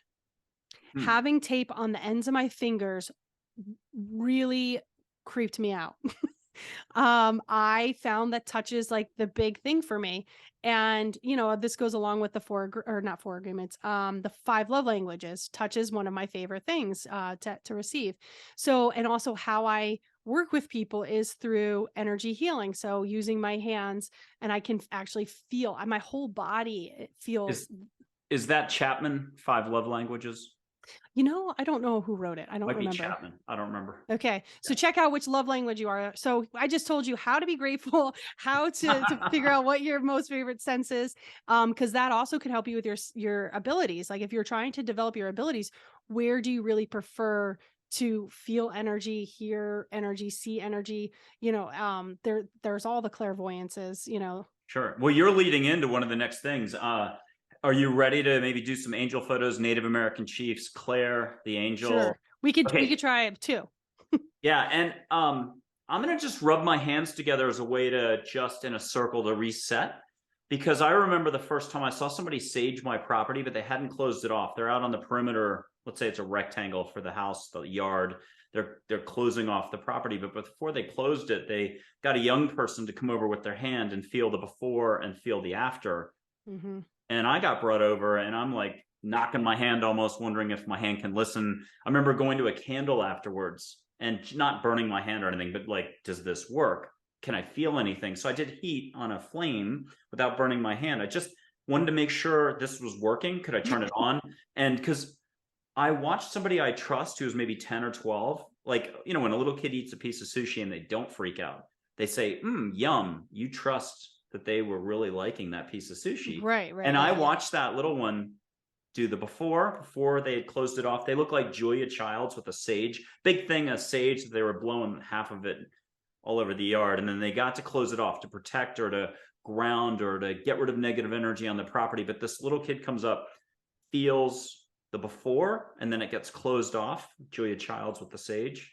And then nods like a Native American chief, wise. They are feeling something, they sense it. I'm like, okay, what's going on here? And for a couple weeks, I'm feeling the flame, and I'm like, okay, I think there's a way to expand your senses. I'm going to trust this. So I'm going to put my hand out, and only the highest vibe and an intention here, only compassion and love. Any of my thinking and worry and fear, park it in the, state next door. See if you can just feel my energy through 2 screens in Colorado from San Antonio, Texas. I'll tell you a dad joke just for fun. What do you call a fish with no eye? I have no. What? What do you call a fish with no eye? I have no. Psh. Oh.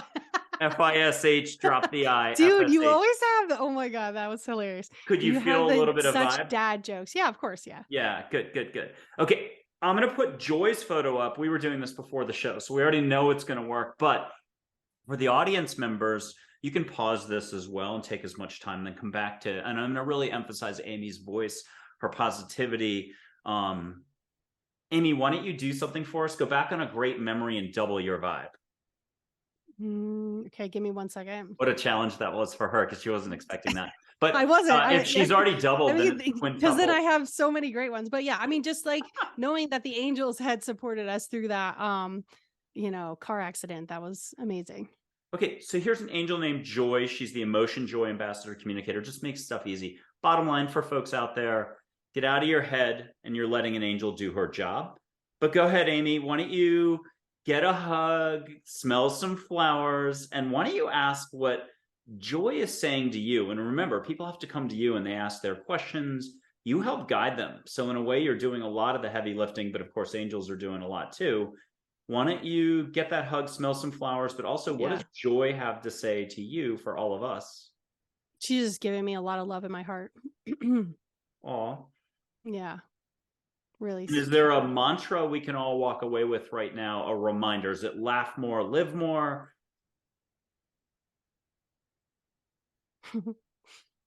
She's just saying you are here.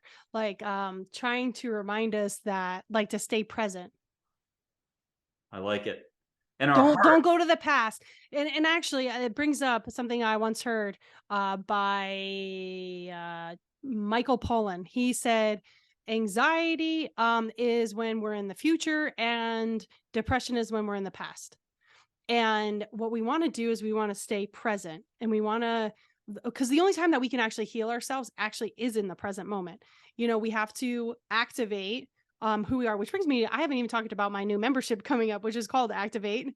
But we want to activate who we really are in the moment and become fully present. And that's one of my favorite things to do, is to be fully present with people. And when they are fully present with us or with me, think about it for yourself. The times when you really enjoyed another human being was when you were really, really present, because you can take all of them in and there's just you and that person. And it almost feels magical. It almost feels like there's nothing outside of you. And that's what Joy was trying to remind me of, is to stay present right here. Because, we are human, but here's the thing. I didn't share this with, the gratitude process or, practice. It's also a process, so that I call it both. When we shift our thinking in the moment, we start getting this flexibility with being able to change our thoughts at will. It's a muscle that we have to work, and we have to learn how to use. So, what she was just talking about, Joy, was getting back into the present moment, because a lot of times we will be drifting off into, okay, I gotta, Aiden, my son, is coming home in 2 hours or whatever. And then what am I making for dinner? And do I need to get groceries? And, what am I going to do about blah, blah, blah, all the stuff? But coming back here is where we need to be, because I can't do any of that stuff right now. It is wasted creative energy. But if I stay present with you, Michael, and, share what I know with the listeners, that's when change can be created, right? Because I am 100% me here with you now. And that is a gift. Just that, Nice. our presence. Nice. I think of a sailboat And often we don't realize we have the sails and we could actually put them up. The sails are down. You're just sitting in the middle of the Chesapeake Bay, rocking a little bit. And that's life with the incessant chatter going on. What you think is Mhm. happening to you. A big oil tanker goes by and sends you a wake that your boat's rocking. But anytime you want, you can stop focusing on that and get going with sailing in life, a wind in your sails, and go in any direction you want. Seneca had a great quote about that, which is just sail, don't talk. And talking is all the stuff going on. The heart is a great sailor. Okay, back to Right. Wait, joy. wait, wait. I wanted to wait, hold on one second. I want to Yeah. say one thing about that. So you have that analogy. My analogy that I always tell people is imagine you're going on a trip. So if you notice my website is I have a camper. We like to travel the country. It's about the journey. We want to stop and smell the roses, that kind of stuff. Anyway, so when you're going on a journey, you do need directions, right? And so if you are trying to create a new life, you want to put that in the search bar, right? As if you're going to a certain location, but you always have to check in with where you're at. You have to put your current location in order to get the directions. So when we check in with where we're at, then we can move forward. And a lot of people, let's say they're on a weight loss journey. You don't know that you need to lose weight until you actually realize your pants don't fit, right? You have to have this moment where you say, okay, this is where I'm at. And I urge you to love and accept where you're at, because you were, and this really helped me to change my life as well. When I first started out, I was like, you know what? If I can love all these other things about me, then I can love the bad too. Like if it's helping me to create this life that I really want, and I can take ownership and love that, then I should be able to take ownership of the things that have gotten me there, even if they're bad. Like, um, I don't know, something like maybe I'm not working out as much as I should be, right? Or feel like, don't shit on yourself. Um, as much as I would like to be honest, I'm just, failing to find time, right? So that's something that's not great about what I'm doing right now, but I still love and accept myself that I'm just, my focus isn't on where it isn't a priority yet. So, but I love myself because I'm still trying. I still have awareness about it. So I'm not demonizing that part of myself or saying that I'm a horrible person. I love that. And then I can say, you know what? It's okay. Tomorrow's a new day. I'll do it then. You can love, appreciate, and even allow for those areas that you can knock, but that are opportunities for growth. I'm going 100% positive here. You can just love those areas where maybe you're not there yet, where if you look at the situation, you're like, oh my God, I'm totally not there yet. I'm not spending any time on it. I've been a lackey.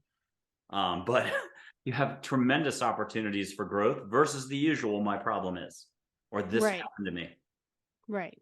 Take ownership and love the fact that you're there. It may not be where you want to be, but it got you you're still alive. Your heart is still beating. You're still healthy ish, whatever, whoever you are, like just love the fact that you made it to here. In fact, one time I heard the chances of us being here on the planet right now is like astronomical based on what scientists predicted, of our genetic DNA being here right now. It's like I can't even, it's a past billions and trillions and quadrillions. I don't know. It's a Googleplex maybe. And so you making it to this very moment is very special. And so we want to honor all of that. Even though it wasn't exactly what you wanted, and maybe you have chronic illness and maybe you don't have the job that you want, love yourself for getting you to this point. And now you have the awareness that you want to create something different. And that's great too. Captain Amy Stark, sailor, voyager, inspiration, and scientific philosopher, too.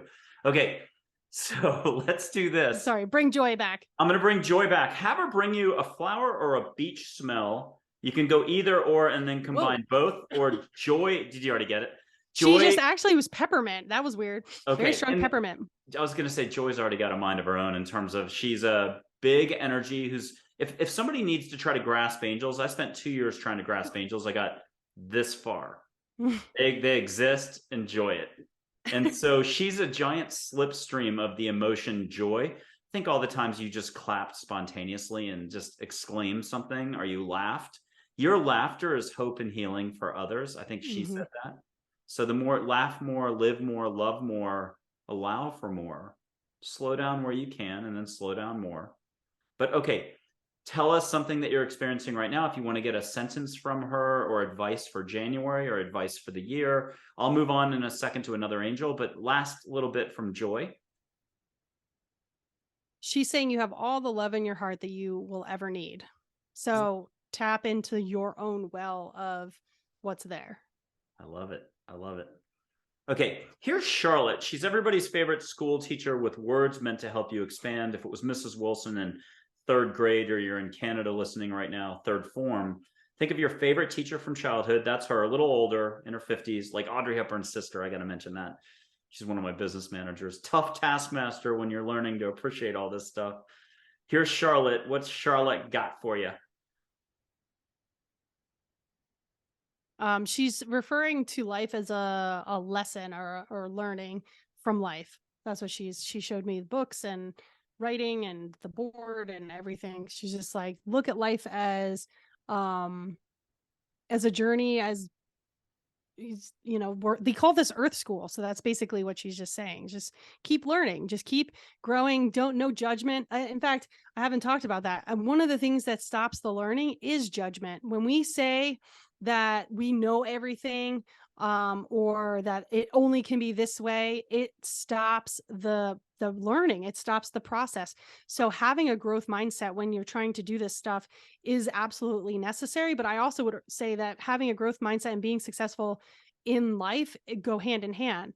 So I have on my desk this question mark to remind to remind me that I always ask questions, to stay curious about life. And here's the thing: when you're curious, you are in the parasympathetic nervous I was system, going which to is get there. that. I'm starting to learn Amy's language on this, and Yeah, you're you're in opening rest digest. openness, Yeah, opening you're possibility.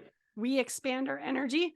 We're open to possibility, and then that's where we start to discover these amazing things, like our ability to communicate with the other side. Or And I always say this about Christmas Carol, a little 75, 79 page book. Nobody realizes how short it is, but judging that precludes possibility. I mean, you're not gonna judge like your license and be like, that's not my name. And in a way, maybe it isn't your name in the big universal picture. So there's very few things that are absolute, like love is. That's a good judgment. But judging that precludes possibility is crazy. It's just a waste of energy. Your neighbor, we all know maybe that neighbor's a jerk, but think of Christmas Carol. We only think of Scrooge at the beginning of the book as the biggest jerk in the world. He's got dental floss for a connection to life, no joy, just about money. And he doesn't even know he's miserable. He thinks everything's fine. He's treating people, he treats himself, no self love. Mhm. Goes through this journey that you could argue is just 2 minutes. Dream time, Aboriginal dream time, angel dream time. We get a beautiful Disney animated movie, black and white from 1950s with Alistair Sim or somebody like that, the actor. And the point is, at the end of the book, we forget he's one of the biggest joy bringers, best business person around. He's inspiring. His presence probably goes across the street.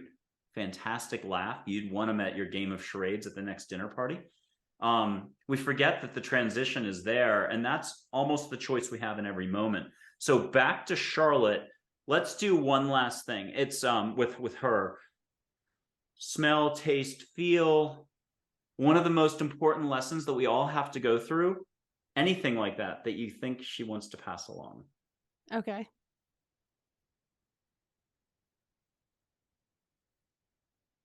Um, she was referring to hope, and wait, you have another one that's called hope, right? Mm-hmm. Okay. She was referring to having hope and taking what she showed me is taking the next step without seeing the ground of where to step. So just using hope to take that next step. And I have a great story about that. So I knew that I was going to go. So I went from New York City public school teacher 4 years. Then I worked for a family privately for 4 years. And I knew it was time for me to take what I had learned to the world as much as I could. I started blogging, started working with clients, and all kinds of stuff. So, and doing speaking and teaching and all that. And it was kind of weird because my lease ended in February. And or actually, no, it was gonna end a couple months early, I think. Anyway, it doesn't matter. My heat stopped working, it wasn't working consistently, and I was paying, a premium to live there, and I was getting annoyed, and I was like, "You know what? I've had enough." And Spirit kept saying, "You're gonna move, you're gonna leave anyway," right? And they were like, "You've got this, and we've got this. Don't worry, just get rid of your lease. Just leave." And I was like, "Okay." And I was like, "Well, worst case scenario, I can move in with my parents in New Jersey and commute into the city every day," which would have been kind of a nightmare, but I had done it years earlier, just because I needed to do it for a short period of time. And so I called up my landlord and I was like, "Okay, you haven't fixed this you've had plenty of time. I'm freezing over here. I've got squirrels scratching at the roof now." And he's like, "They're not going to come through." I'm like, "They sound like they're going to come through." And so I was like, "I'm ending the lease and that's it." Like, and he was like, "I understand." It was actually amicable cuz yeah, I know. I was like, I New didn't owe York him people any. don't understand. You have to almost Yeah. get a co-guarantor. It's like literally World War II, Nazi Germany Yeah, with I leases. was a really good tenant. I never asked anything. In fact, like the guy who came over to fix my stove was like, "You really could get a new stove." I'm like, "You know what? I never use it really." So I was a great tenant. I had given him plenty of times to like fix this up, and he's like, "Whatever, it's fine." So I'm like, "Okay." So I hang up and I'm like, "Now what? Where am I gonna live?" All of a sudden I get a call from Finella, my she was my girlfriend at the time, and she's like, "You're never gonna believe this. My tenant who was living in my apartment that I rent to him, I thought he would never leave, and now he wants to leave and go to his boyfriend's house, and so I have apartment available because she knew I was doing this, and yeah, and so I'm like, "No freaking way." So all of a sudden, I got immediately upgraded to, an apartment in the middle of Manhattan that was, like, a million times nicer, and it was closer to work. I could then hop on the train, just go a couple of stops, and I was there. I was driving all the way, and it was taking me an hour and a half, and it was finding parking and all this nonsense. I was suddenly, my life got super easy and smooth, and I was like, whoa. All I did was have to trust. I had no clue where I was going to live. I just was like, I will figure it out. I won't be on the streets. I knew that. So it wasn't like I was totally crazy, but I just urge people. And there's been times in my life where I had no idea how something was going to work out, but I was being urged to just trust. And I did. One was when with the podcast, Spirit came to me and said that the whole world was going to change and that I should start a podcast and teach the things that I teach because the whole world was going to change. And that was right before COVID hit. So it was 2020 and the podcast came out on March 17th and the lockdown started on March 19th. And I didn't understand that the whole world was going to change, but I trusted. They kept saying, "Don't delay, don't delay, don't delay." I'm like, "What is the rush?" And then sure enough, my son was home and then I wasn't able to podcast for like a couple of weeks because I was trying to figure out what is going on here, like what's the next step. For your show, the podcast with 177 episodes, can you just highlight one, two, three, four guests that you've had on that you're like, don't miss? We're not talking any specific thing. You just love the vibe and you were like, oh my God, I Well, couldn't stop thinking about the show. I do have the top 11 Okay, where do podcasts. we find that again? Yeah. So you go to my website, podcast, and then there's a tab that says podcast, and then go to top 11. Those were the highest rated ones, but they also were just like my favorites. They just Okay, but you can obviously only they're pick great. one. The whole set's going to get lost. You're only going to have one You episode you can can't now. say. One now, can I have three maybe? Okay, three. Anyone Which that's done by three? Mark Gober, he's awesome. He was on my podcast. How do you spell his Three. last name? Gober. He talks about the connection between science and spirit a lot and consciousness. And he's done so many interviews. He has his own podcast, which is amazing. So any one of his interviews, they made it into the top 11, I think. Um, I really loved Karen's NDE, which is a verified NDE. So it's a near death experience. So she actually saw something that could be verified by a doctor that happened while she was crossed over. Wow. So so that was really cool. That's listed there. And then I really love Deborah Attella's. She was just really funny. And she's from I think New Jersey. I don't know. We have very similar energy, and she had a near death experience, and she's on there. Gosh, Jen McNerney telling her story about finding her truth and speaking her truth. Another one who left basically a cult kind of. Yeah, I mean, there's just so many great stories. They're like, you know what I mean? It's all of the stories. My podcast is about hope, healing, and transformation, right? And I talk about my stories about how I transform my life, and then I give them a platform to share their story about how their life changed.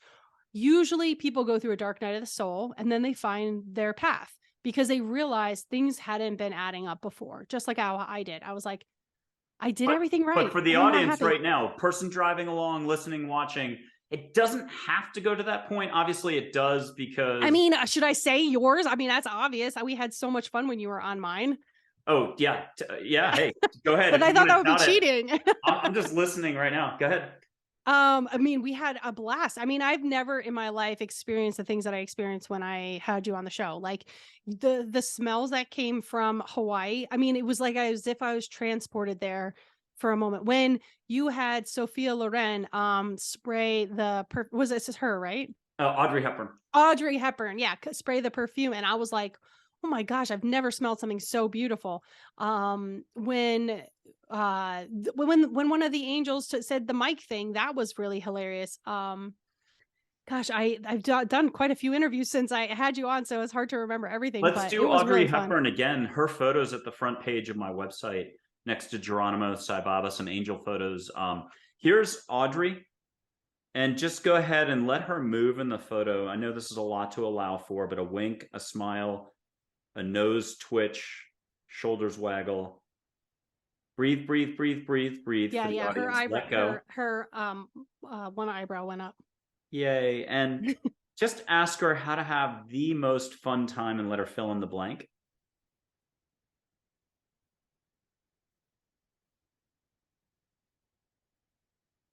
Dancing and listening to music. Yay. And she wasn't on the dance card for today, but we put her in at the last second. Way to go. Here's my guardian angel, light waves of energy and water. If anybody needs a more definition, Pacific Princess, soft spoken professor, think Moana, the kids' movie, Disney, the opening scene where it's the little kid before the person grows up, Moana. She goes in to get the conch shells, the ocean pulls apart, and there's like a wall of water with the turtle swimming by saying hi, and she's picking up something, an amulet comes. But so think of her as the angel that would move that water aside. She helps make the water in Hawaii. When you go surfing with your eyes shut, you surf like a professional. Yeah, I can smell the surf. Yeah. So get I love anything you water. I want. love being at the beach. Wow, now I feel like I have it in my mouth. Yeah. I feel like I swallowed some water. So ask Min, like Salt water. Minnesota, just for some words of wisdom and how maybe touching water, being around water can help reset Mm, everything. I do love being around water. Mhm. Got it? Yep. Okay. So anything in terms of a mantra or a suggestion or just, or did I say it out Just loud she's just and blurt? yeah, she's just reminding me that how healing the ocean is, the beaches, the sun. So the spray that comes up when a wave crashes has negative ions. And so and Well, you we can think call them positive ions for the show. well, no, no, no, listen, negative is actually the Oh, it's negative good. ions are It's, good. Yeah, it yeah. pulls out the negativity within your body, which actually is a positive, positively charged. It's weird. I don't know why they do that. But then the sun is also going to help build your energetic field and then grounding. So the whole experience, and then the salt also is going to help to build the energy. So it's very healing to be at the beach. And I've been feeling called to the beach a lot lately. Hey, now who doesn't? We all should start calling for the beach now. I If know you're you keep smart, posting about him, and I'm like, gosh, is he there? Like, can we a, just go and hang out? a show host took us out in December to Hawaii. First, we went a couple days early to Wailea and then went up to Kanapali. And so this is Maui. And, all the angels were telling me to surf and it was a time to regenerate and everything. And I've loved the water since I was a kid, even though I'm in San Antonio. I'm an East Coaster. I got COVID the second or third day that I was there. It dropped like a rock. Oh no. I had just the moment to meet my hosts and help two people and get stuff done. And then by the dinner, I dropped. And the next day, I thought I was going to die. But Paxlovid, go see a doctor right away. The doctor was the shiny-eyed person who was like the height of my trip.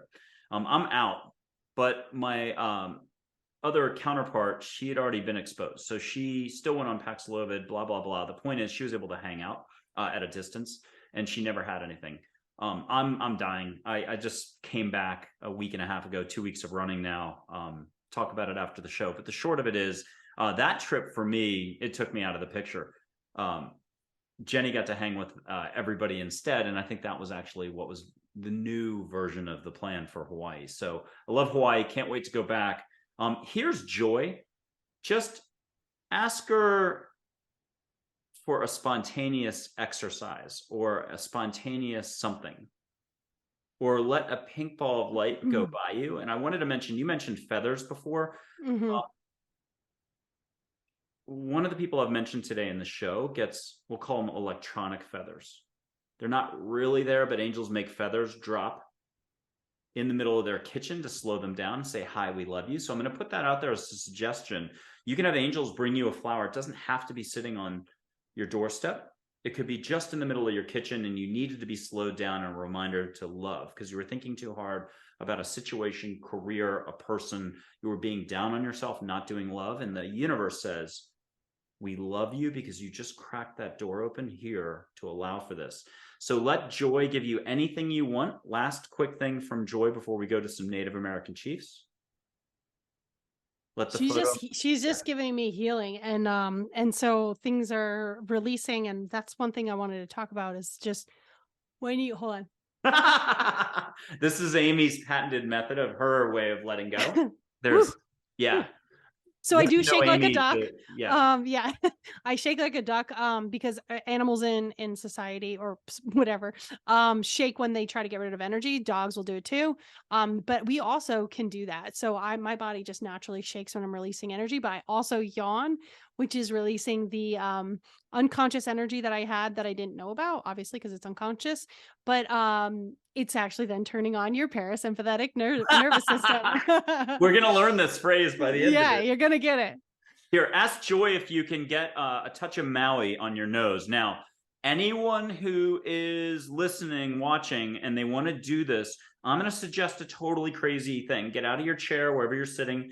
Get up and do the hokey pokey turn, do a booty shake, do a Elvis shake, chubby checker. Do something to break your structure so you're like out of what you know. And then I'm going to blow into the microphone, but it's really angels. Let her bring you a little sea spritz on your nose. I brushed my teeth a long time ago. We're good. Oh. And Amy is one of the best for, like we said, she's off the charts for sensory. Yeah. You don't have to go the whole way Amy goes because she feels it and senses it and does it. Sorry, my computer dinged and it's on do not disturb. So I didn't do it. I don't know why. I hope that didn't get picked up. Sorry. You're good. Dull knife, Native American chief, wisdom with some humor. Great for practical advice, very down to earth. So much easier than angels to just directly hear. Why don't you get 2 suggestions for 2023 from Dull Knife and get a beautiful hug. And if you can allow for one of those 40 sacred Native American smells, tobacco, sweetgrass, juniper, sage, pine, desert pinon, Douglas fir, you get the idea. Pine. That came through. Ooh. Something else came through. That's in my mouth. Oh wow, that was crazy. Okay. That was like a smoky, like you know when you're in front of a fire and then the smoke changes your way and you're like sitting there and you're like, oh, but it was more tobacco-y actually, now that I think about it. What would you get for 2023? Ate it. Hold on a second. I'm gonna have I don't know. I forgot now. Oh yeah, now I remember. Or just so what was his name? Dull Knife. Dull Knife, yeah. Dull Knife just gave me it's almost like just be in your strength and be in your power, like very aligned, and don't focus on the riffraff kind of stuff. You know, kind of like what Joy was saying, just be here right now. That's where you're strongest. Nice. The next chief is Red Shirt, Lakota Sioux. He's the gentlest mom in the world, to not give him the coolest tagline, but he is so gentle. Anybody going through a health crisis, relationship issue, divorce, job loss, he's compassion, love, love, love, love, love. Ben Stiller.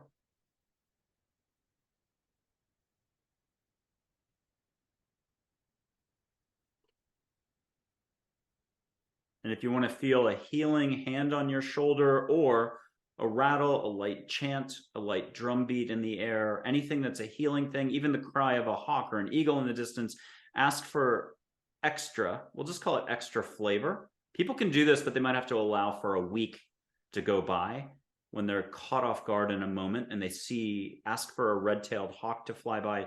Depends where you live, but just ask for the universe, for the chiefs to surprise you. Oh, and I couldn't see you when I had it up, so you're in. Yeah, I was doing a couple of yawns. What'd you get?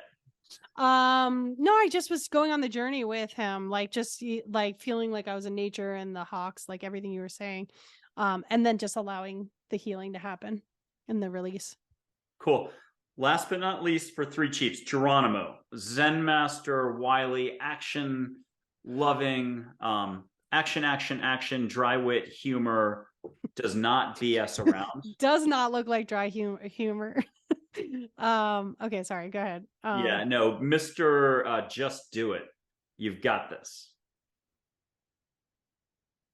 He's very methodical, just saying step by step by step. Going upstairs, kind of like that. And Just if he was to give you something to put on a t-shirt for you to wear around, that was your mantra, your action statement, what would that be on your t-shirt? Whistle while you work. Which I kind of like. Just have fun, which is what I said to you, when you asked me to be on the show. I was like, I cannot wait. I just want to have fun with you.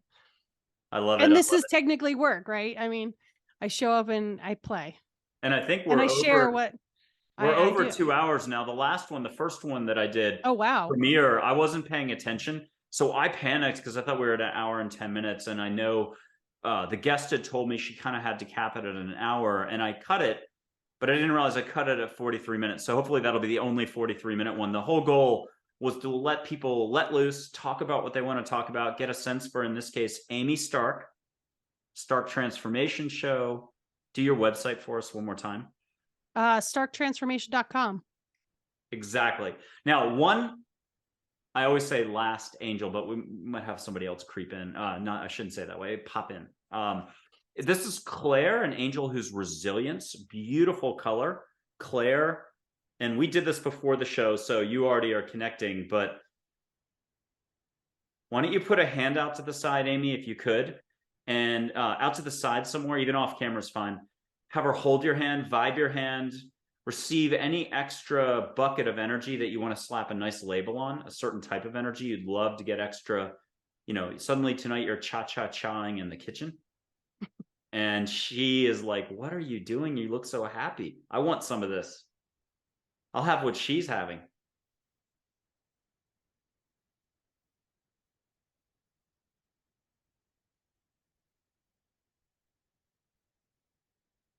That's her, for the audience watching, that's her way of I don't like to use the word processing, but she's experiencing. Not everybody does it that way. And you'll do it, it's goosebumps for you. Or you just go, oh my God. A lot of people do yawn as they're releasing and they're feeling the energy. Yeah, because for instance, you were talking about, tearing up is turning on the parasympathetic nervous system. That was awesome. Sorry about the loud noise. But so really what is keeping me from being in joy in the kitchen, there's something, right? Like because I started yawning, so she was helping to release that so that I can experience it. So she's a healer, I'm a healer. So what we do is we just help people to get out of their space what is in the way of them creating what they want or being the way that they want. with the stories that we tell ourselves, like, can keep us from, maybe I have a story that says I'll look silly if I'm dancing in my own kitchen, so she's going to help me to release that. And that yawning, I'm just making that up, but that yawning is me releasing the energy from in my past, where maybe I was made fun of for dancing, or maybe I felt awkward or something like that, or I felt like somebody was watching me and I didn't enjoy it, so what the higher self, the innate intelligence of the body knows what to release and when. And so she's just helping to kick it out. And for those listening again or watching, there's a little bit of a leap of faith, but again, that leap is religious, non-religious. It's called letting go. That's how I Mhm. define a leap, Yeah. the faith Yeah. part. And so getting from here to here can be decades, lifetimes, multiple lifetimes. All it takes is one messed up situation or a dozen, and you're cooked. You're going to go in circles, patterns. All you have to do is recognize that when you have suffering, pain, smoke, or real fire, that there's something up. And at that point, if you head to an Amy Stark figure, they can help you orient and get pointed to the surface. Let's say you're trapped underwater like a surfer getting ground by a giant wave. You're not getting a breath. At that point, you can get back to life, surfing, and enjoying everything. So back to Hope, the angel. I don't have a photo of her, but I can tell you she's peach colored. If you're gung ho and you've been participating, you caught some sage. You even caught some of Amy's rose spray. You want to spray some right now? Do it. Let the Sure. Yeah. audience catch I want some. to see if you can smell it. Ha! No, I stay out of it. I'm just the bringer. So Hope is peach colored. If your eyes are shut right now, you've bought in, your poker chip stack keeps doubling because you keep winning each round. You're like, 13 red or black, whatever it is on the roulette table, and you win every time here. You're doubling down, you're letting go more, you're experiencing more. Hope is a peach colored light. I mean, angels could be any color, but generally she's peach colored. Close your eyes and see if you can catch a little bit of peach light on your eyelids. Amy, close your eyes and see if you can invite Hope in and catch a little bit of peach colored light. Smell peaches just to add to it. I'm thinking of that song Peaches by that awesome perky band, Quirky. Cake, is it? I think it's Cake. No, it's that other band. So anyhow, let her give you an insight you didn't even ask for, that you're like, wow, thank you so much for that. Or she can fill in the rest of the phrase, hope is, and it'll be inspiring for all of us.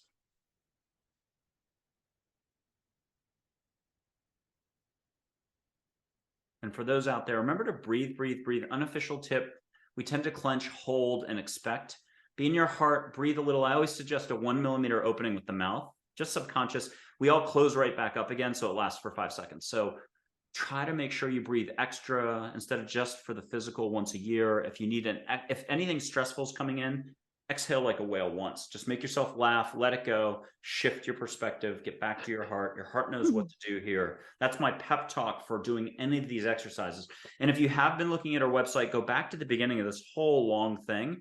You can lie down and listen to it. But when you get to the interactive parts, come back to your TV, your Samsung, your laptop, whatever you're doing. Don't be driving, and do the angel exercises. Okay, what did Hope give you, Amy? I don't know. I actually was smelling the rose, and then I thought about how I have to go to the bathroom because I drink a lot.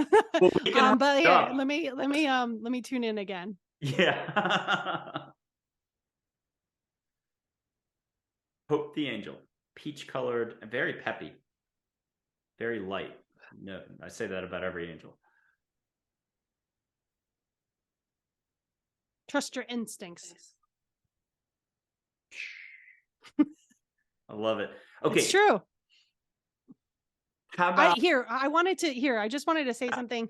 For those that are skeptical, here's another way that you can look at this, because again, I was the science teacher, and so I needed to know how this was actually real. And here's a real example of how your nervous system interacts with your body, and how you are energy. So in fact, I have a course that's called You Are Energy. And so if you have a headache, let's say, and you take Advil, it's going to take 20 minutes for your body to digest those chemicals and send the signal to all the cells, that it's time to bring down the inflammation, blah, blah, blah. So that's a chemical reaction. An energetic reaction looks like this. Well, he's clearing energy. Feeling it. So an energetic reaction looks like this. So you're walking on a path and you're really relaxed. And then this happened to me. And then all of a sudden, a snake walks right in, or sorry, slithers right in front of you. And if you're like me, I had childhood programming from my mom that I was afraid of snakes. You know, she was afraid of snakes. She used to run and jump on a chair and stuff like that. So I immediately, in 1 second, my whole body jumps, right? My heart starts racing, my eyes bug out, you know, and I am like halfway down the block or down the path in less than a second. Now, did I consciously even think of any of that stuff? Did I tell myself I need to run away? Maybe slightly, but my whole body reacted. And that's because of one thing, which was I perceived it as a danger and my body tried to keep me safe. And so the signal was sent throughout to save me. That was all sent electronically through my whole body. So like electrically through my whole body. And so I was able to respond and react very quickly. That's how we are energy. All those cells are communicating with each other to keep us safe.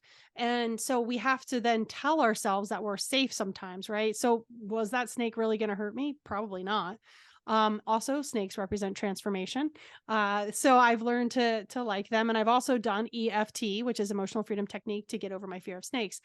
But the point is that, you know, that kind of thing happens very quickly. And it was my neural network that remembered that they were dangerous. And there's a whole lot of things that happen very, very quickly. And it couldn't happen otherwise if it wasn't electrically. So your body in a way is a super highway and you can do a lot Hmm. with it. It doesn't have to be freight trucks, congestion, and traffic. It can actually be a fun journey. You can also send your own vehicles down that highway and do positive stuff. So I'm going to switch this to self-love. There's a movie by Luc Besson who did The Fifth Element, Joan of Arc, The Professional with Natalie Portman. It's called Angela or Angel hyphen A. It's black and white Paris, maybe 2006, 10, 11. They shut down the city. He does a lot of mafia fun. I think he did The Transporter, at least Eurocore, his film company did Transporter. He's done a lot of action movies and stuff like that. You're never going to miss it. On tons of violence. So this has got, it's a Guardian Angel movie. He had the script forever. And in walked a tall, lanky model you'll know from another famous film, but she wanted to talk to him about a documentary. And he just took one look at her and said, "You're my guardian angel in this movie I want to make." And he got this other figure. And I don't want to say anything about the other figure. You can watch this movie 5 times and not realize something basic, something so glaring about this actor. So if you see the movie Angela, Angel hyphen A, you can find it probably on Amazon once in a while and so on. It's beautiful. But there's little things in it that are incredible. At one point, the guardian angel tells two different life stories when she was a human and what happened to her. And she basically was saying to him, it doesn't matter if you like or feel bad for me in my life story. Are you accepting yours and where you're at? That's the primary thing you have to do. And it's what you said about being here right now. And it's taking stock and it's allowing for the hiccups where you haven't had your growth yet, but you recognize there's an opportunity where you want to have an opportunity. She also did a mirror scene. You can find this on YouTube and just search it out. His name is Andre. That's my middle name. And I was doing the best I could in 2010, 11 to roll over in bed at 3:30 in the morning. You might hear those stories of a big kahuna or a kahuna to be in Hawaii getting woken up at 3:30 precisely every morning for 20 years to get instruction from the spirits and the guides. I was like the worst student ever. I'd roll over in bed, go back to sleep. So it'd be another night that they would finally get me up. My cat was a better student, would trot out to the living room. When I did go out, then I would avoid and go to the TV. It would be MTV music videos, which again, an angel would put on a great hello, hello, hello, I just came by to say hello song, Martin Solveig, or a movie. I'd be a sucker for black and white movies. So this one black and white movie, Angela, comes on, and I got riveted because Andre comes up, and that's my middle name. And there's this love scene where the angels got him at Montmartre, the church north part of Paris, and they're in the ladies' room, and they're drying their clothes. It's a long story. But they're looking in the mirror, and the lanky, tall blonde has put the arm over top her ward, Andre, and is trying to show him how to say, "I love you" in the mirror to yourself. But before he gets to do it to himself, she says, "I love you." And he buys into that right away because it's an angel, and it's just so incredible how she says, "I love you." And then she disappears slowly in the scene. And he's left to say, "I love you" to himself. And he starts crying because it's hard for him with everything he's been through to say, I love you. But I love that as an exercise for us. Where are you? Can you even get to the bathroom? Can you look in the mirror? Can you wink at yourself and say, you handsome devil, or you wonderful, gorgeous, hunk of a woman, you, whatever you would say to yourself? How do you love yourself? But can you do it 40 times in a row? And I don't care if you do it 10, 50, you did it yesterday by pure chance. You're that one listener. I'm getting goosebumps everywhere. Can you let go and can you increase your vibe? Mhm.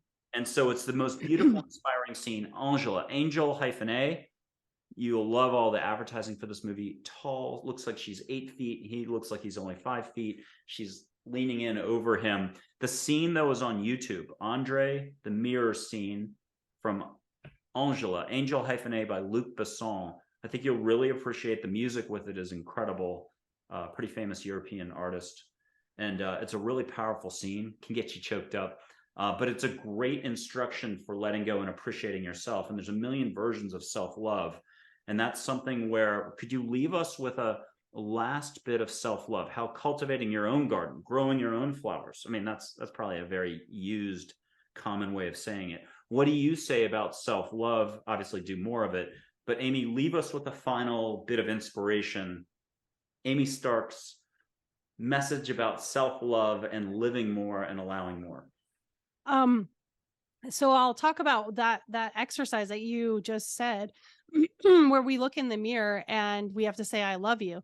You can do that with lots of different things. You can say a lot of different things that you want to believe about yourself by looking in the mirror. And as you say each time those things, what actually is happening is your neural network is getting highlighted in the ways that says, no, I'm not that, and then if you keep at it and you keep loving and accepting yourself, those patterns or those thoughts, that trauma, those, stuck energy will leave. So you'll keep pushing past it. If you stay consistent with it and you keep having this, I love myself, you can even bring in an angel to support you, or God, or a higher power, because it's extremely healing when we do that. I learned that several years ago, that we can go back to our childhood and go back to our personal self as that young child, and look that child in the face and say, I love you, you're going to be okay, and bring in that higher power and give yourself the hug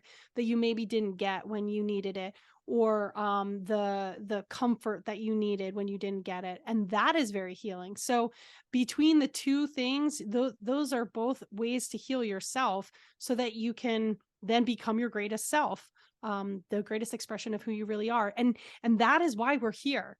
That is why we are here, is to connect with ourselves and others and realize that we are here to be who we truly came to be here as, not the person who other people say you should be this, you should be that, but the person that you really want to be on the inside.